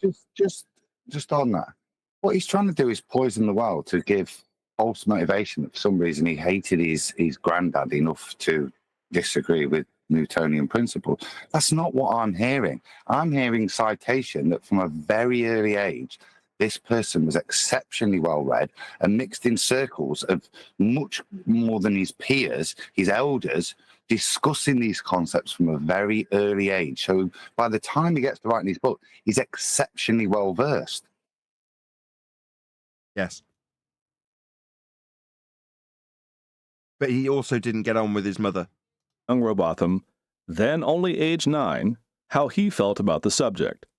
And Rowbotham says that he responded, quote, "You make it sound very nice, but you don't prove what you say. Someday when I get a big man, I will show you and all these gentlemen that you are wrong, and I will prove it. I will spend all my money and all my time doing it." Right. So from a very early age, with an open mind that's not polluted, he realizes that what is being postulated to him is wrong and not supported with evidence. I'm struggling, mate, as to why that's an issue. Go and read his book. And he does take all of these things apart in his book. Yeah, the Earth is not a globe. Using the Zetetic astronomy, which is a much lower standard, but sufficient to attack the globe in a lot of its presuppositions. He'll also use observation to destroy it. Yeah, I'm at a loss as how you can only bring into question this man's personal life in a very dodgy way, like I said, which to me validates him as somebody that's spent many, many years studying it and, like us, asking for the actual evidence of the ball. It's a fantastic citation from him, from our side. I'm not sure how he's going to use it. No, this is obviously apocryphal. My youngest, again, is currently 9, and I've been around plenty of kids about this age. This is not how a 9-year-old speaks. For one, a 9-year-old is rarely concerned with abstract reason or proof of scientific theory, but also in the same quote, the inclusion of that oddly toddler-like speak of "when I get a big man." It's not how a 9-year-old who grows up with an iPhone and is just staring at it behaves today. No, I'd agree with you. Yeah. It's not how a 9-year-old who sits in front of the TV all day would behave. But in the mid-1800s, a 7-year-old that's got nothing else to do other than read books, and he's interested in listening to his granddad, yeah, and all his peers discuss pretty intelligent stuff. That's what he was exposed to. That's what he would become. Yeah, that's all there was for him to entertain him. Looking at the stars, looking at his granddad. I'm not surprised that your children don't match up to a young Rowbotham. But to claim that your children are the reason that he couldn't be like that in the 1800s is poppycock, isn't it? I mean, I would say it's top quality primary source research, actually, Adam. This guy's standards fine from my perspective. Man, was also not something you would expect from a 9-year-old. So the quote is simultaneously too... See, my reasonable expectations are pretty much a historic standard. Advanced and too simplistic to be what a 9-year-old would say. Exactly. I mean, by my reasonable expectation, there's no way he'd be saying this. Jobs are good. What he would say, though, is that a 9-year-old Newton would talk like that. Oh, a 9-year-old Newton would be talking in equations.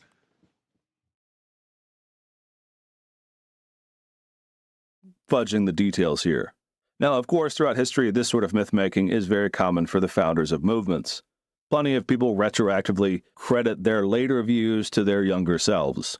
It happens. What is clearly at issue for Rowbotham... And that was exampled as the case here because you did fantastic primary source research on the quote itself. You have demonstration that it was only published after he was an adult. What basis do you have in terms of you citing it and then decrying it? I mean, the standards are poor. Rowbotham, though, is not science, but a specific anxiety about his own faith. He had... Sorry? So what he said couldn't possibly be what he said because he wasn't the right age and you don't think he could said it, and you're going to reinterpret it as actually his anxiety about his own faith when he challenged Newton's ideas of heliocentrism, presumably. Not that you qualified what that context was. I'll just do it for you so I can respond. No, why would we recontextualize anything? I mean, if you take what is written and can qualify the standard of the primary source research that you either did or didn't do, I'll take it off that historic standard. This guy's a historian, according to my panel member. So that should be the standard that you lay down, right? Not whether or not you think it's reasonable for how an 8-year-old or 9-year-old behaves, and therefore I'll reinterpret what I don't believe is true to be anxiety about faith. Why? I just don't get it. Some point comes to the conclusion that the ancient Hebrews of the Bible must have believed in flat Earth, and therefore he viewed modern science as a showdown between God and materialistic atheism. You got all that from a quote from an 8-year-old you said wasn't right. Wow, amazing insight. This is actually how he frames it. Newton may be right, he said, quote, and if... This conversation is so far away from dealing with anything in reality. I don't know how this guy functions in the world.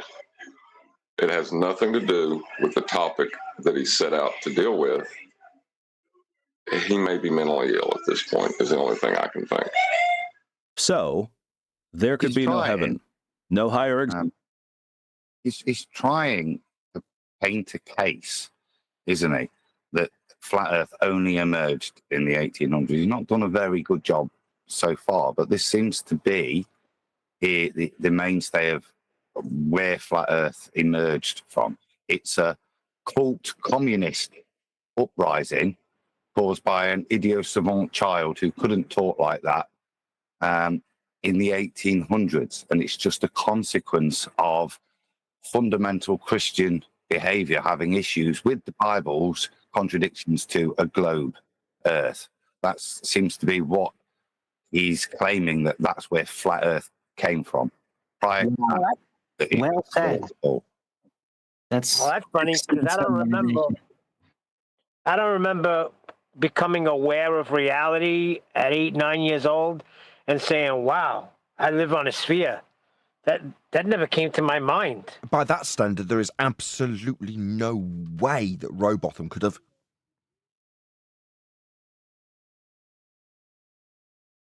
existence than on this earth, no spiritual and immortal creatures, and therefore no God or creator.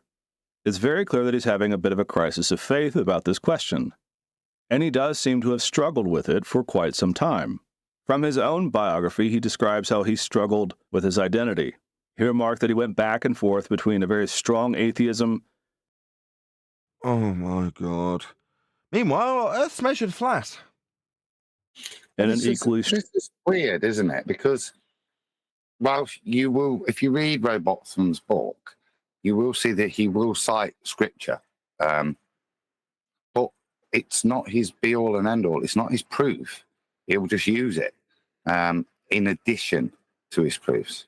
I won't go into them now, but they're all there. That seems to be the thing he should be dealing with here from a historical point of view. What were the things that he challenged the ball on, and how were they addressed at the time? But we're addressing his mental state. And again, I draw the lightning to everything he said there is perfectly applicable, but more extreme in the case of Charles Darwin. How many people viewed this, you said?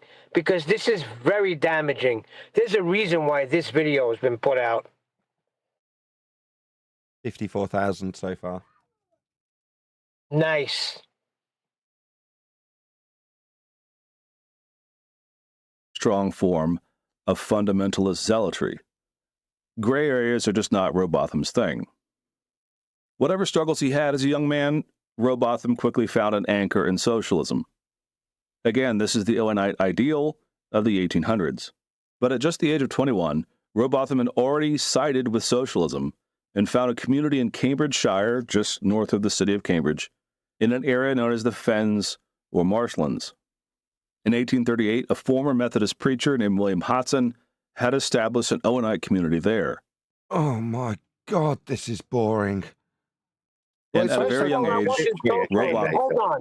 Okay. That wasn't socialism. He was trying to go back to the early church when they all lived in common, where they took care of the elderly and the freaking people that didn't have. It wasn't totally different from socialism. I want to make a similar point. Yeah, if you're going to invoke the term socialism, then that in of itself is atheistic. He's clearly not a socialist in that kind of Marxist sense, which would be at this time frame, wouldn't it? Yeah? It's very important. He's talking more about a commune, like a more kibbutzi type, and it's more Christian giving, isn't it? Those sorts of things, but they're not communist in the sense of, like, say, a Marxist viewpoint at this point, which is the negative aspersion that's trying to be cast on him now. That's why he keeps saying it for some reason, as if he's. But like I said, that if you're going to take that point, then ultimately that's an atheistic political stance. It denies God, doesn't it, communism? So it's important for him in this video to say that, Adam. It's very odd. It's not dealing with anything other than trying to attack him in very weird ways, which don't really validate the point he's trying to make. Rowbotham bad. Yeah. Or Flat Earth bad. Very important that we qualify whether or not we've got a socialist or a lefty or a righty or whatever this individual was. It's very important we qualify all of those things when we're discussing the nature of Earth. Very important, Adam. Glad we went through it. Well, I'm pointing out that he's having emotional issues as well. That'll help. God, yes. Know. Doesn't look good for Flat Earth, does it? Not at all. No. Rowbotham was invited, having replied to an advertisement, to be the secretary of the community. What's interesting is that this community was not fully embraced by other Owenite socialists and was seen as a bit of a ragtag group, especially under the leadership of Rowbotham. They all tended to attract the wilder personalities to this community. Wow. And the group was known mostly for drinking, arguing, and eating, and almost no work got done. Cycling. Very quickly, though, Rowbotham decided to leverage his authority in favor. Look, this is all really fascinating. Guys, can you stop interrupting? This was so interesting, enthralling. It's about a bunch of ad hom. Like, boring is what it is. Who cares? We can prove Earth's measured flat. What we do, we talk about some guy like hundreds of years ago and how boring or interesting his life was. Oh my God. No, but it sounds like they were having fun, Adam. They were eating and drinking and discussing topics. Doing experiments and free thinking. That's right. Guilty as charged. To Retro Bill. Says any similarity between Rowbotham described here and the actual person are purely coincidental. Very good. And meanwhile, when you think about it, Robot, whatever his name is, would be loved today with these progressives because they love people that think freely and want to be males when they're females, want to be giraffes when they're really monkeys. I mean, drink and party and be merry. So actually, he's not a bad guy considering the way progressives think today. He would be loved if he lived today. Would he? Hell? Oh, no way. If Rowbotham was around today, right, I would be ripping him a new one on a daily basis. He would be the anti-flat earther that Dave Weiss has become. I'd be going, why are you showing them a perspective view versus an orthographic view so they can call it refraction? Why are you even arguing about what the horizon does? We don't have a claim about this. If you're going to claim the horizon does anything, reference it out to all the navigators. All use it to reference a horizontal plane of reference. Don't be looking down some bloody canal. What are you doing, man? I'd be on his case like flies on the proverbial dog poo. I think he'd soon catch up to speed, and there'd be probably a panel member within a short time. As long as he could get over his drinking, arguing, eating problems. I agree with Adam. He would have got on board with us. Nah, not at all. He'd be like, nah, I've been down to the lake. I'm emotionally and financially committed to this telescope observation. And you know what? I've got an app that shows all the world how my telescope observation works. And I don't want you standing between me and that app. So don't be telling me that I can't use no orthographic representation of a horizon I'm not making a claim about when I take apart a globe claim that I'm not claiming. Not reasonable. Got apps to sell. Haven't you, Rowbotham? No. That's wrong because he said he would spend all his money to prove he was right. So I don't think he's interested in selling apps. He was interested in the truth, and the character assassinated him even till this day. Or did you hear how he treated his mother? These things are very important. Of his other views on flat Earth, he conducted what he felt were conclusive experiments proving. Oh, what he felt were conclusive. So when he's describing his experiments and his science hijacking, he felt that they were conclusive. Oh, but yet they're called experiments. Surely if they were experiments, they'd be unequivocally proving things empirically. I mean, that's what an experiment does. But they're just only his estimations of what he thinks are proving things with his mere experiments. No, both sides, including Rowbotham, are hijacking what is science. Rowbotham doesn't know if he's calling his observations over a flat lake or flat canal experiments, because they're not. But likewise, neither is Newton doing any experimentation. Everybody's just stealing valor left, right, and centre, even the flat earther in this instance. The Earth was flat, homebrewed experiments of various kinds. Homebrewed experiments? How much yeast did they use in those? No, my friend. Experiments establish the cause of an effect you observe in nature. That's definitely not what Rowbotham's doing. That's why I say he'd probably be public enemy number one if he was a flat earther around now. And then, armed with this proof, Rowbotham then demanded that the community embrace these views as the entire truth based on Scripture. Yeah, I'd have given him a thick ear for that too. Bloody flat earth evangelist. Now, as you can imagine, a group of free-thinking socialists don't tend to like to be told what to do. And the community hated that. No, it's nothing to do with their social status, and everything to do with just people in general don't like being told what's what. We have to tread carefully when it comes to the fundamentalist religious worldview that Earth is a sphere. In the Western world, currently, that's your religion. Now, we have to respect that.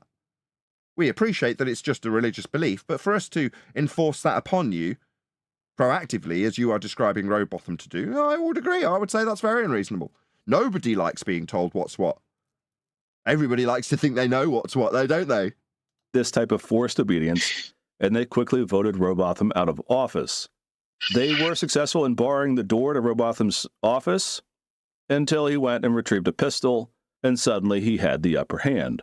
Not surprisingly, he was voted out of office again and kicked out of the community entirely.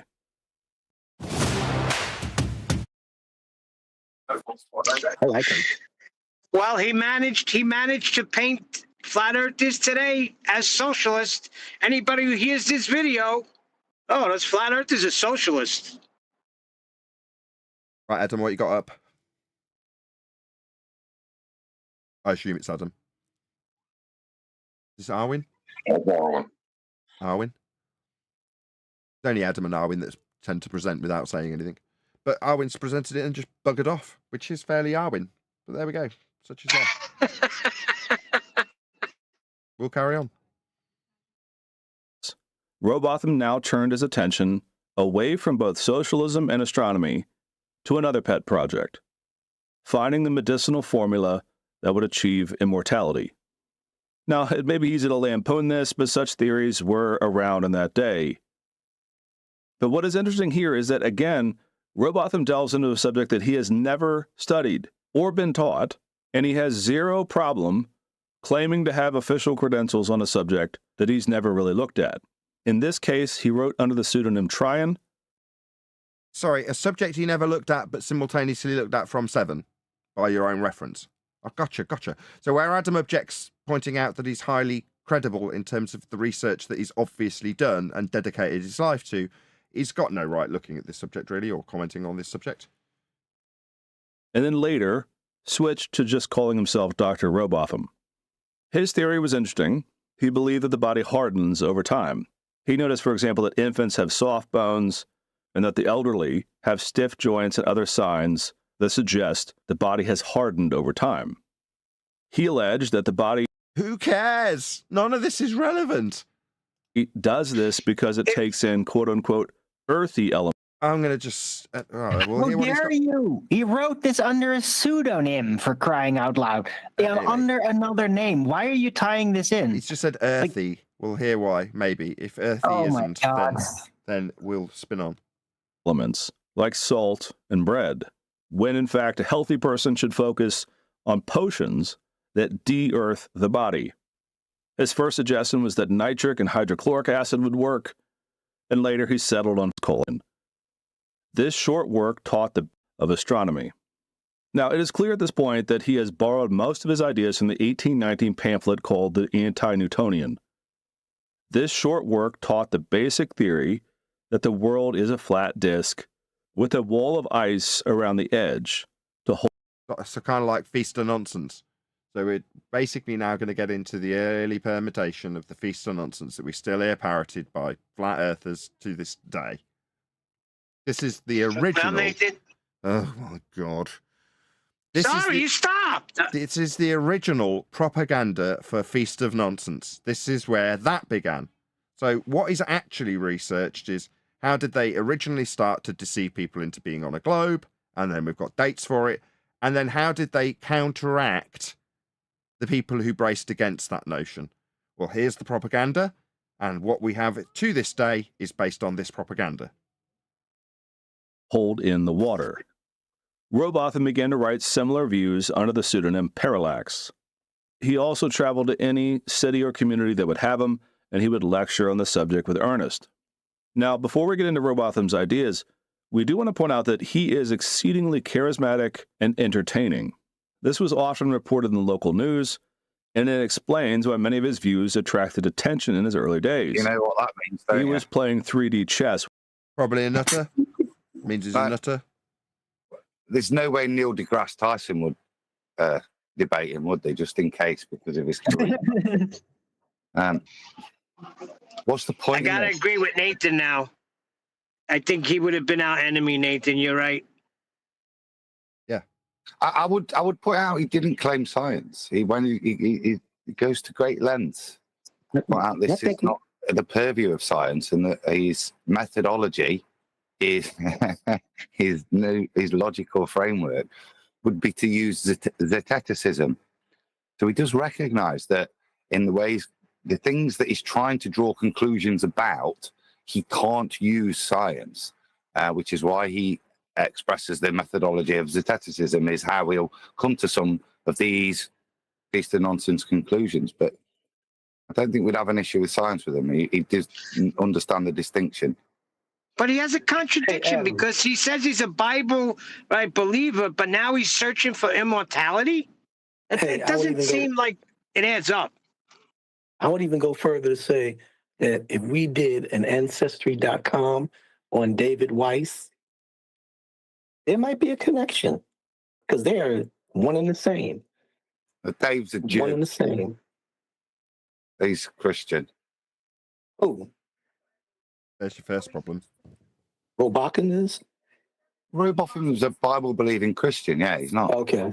All right. Well, I wouldn't say. Okay, well, theologically or religion-wise, you ain't got to be connected. It is father and sons who have different religions. You know what I'm saying? But I'm talking about there's too much. 99% of it, they're similar. Very similar. It's like a reincarnation. Okay. Again, we're trying to paint him as a bit mental, aren't he? But realistically, what he's saying, he was very dedicated. And he would go around different towns and talk. Well, again, trying to cast aspersions on the man. All you're showing me is he's up against it. He's fighting the mainstream, but he's persistent in doing so. And his message is resonating with the people because he's traveling all around the country, not to empty halls, is he? He's turning up people there. So you're saying he's witched it? Oh my God! No, you're missing my point. He's not preaching to an empty audience, is he? He's being made out to be a bit mental, yeah, a little bit, eccentric. But he's going around the country and he's not going to empty lecture halls, is he? He's going to full lecture halls. Yeah, his YouTube channel is being watched. Is the point even back then? As this thing that's just caused by this strange sect, this strange communist sect who drink and argue a lot, they're actually still attracting an audience all around the country as they challenge the ball rhetoric. Right. With that, I'm going to say If you are watching this on either Nathan Oakley 1980 or Nathan Oakley Premiering streams, then stay tuned, as there will be an after show to follow. Unfortunately, if you are watching this live, this is where we bid you farewell. So another massive thank you to all of you who smashed the super chat, liked, commented, shared, subscribed, joined as a Nathan Oakley 1980 channel member, were gifted a membership, and all that good stuff. I've been Nathan Oakley. Once again, stay tuned if you're watching on an after show, and I will see you all in the next video.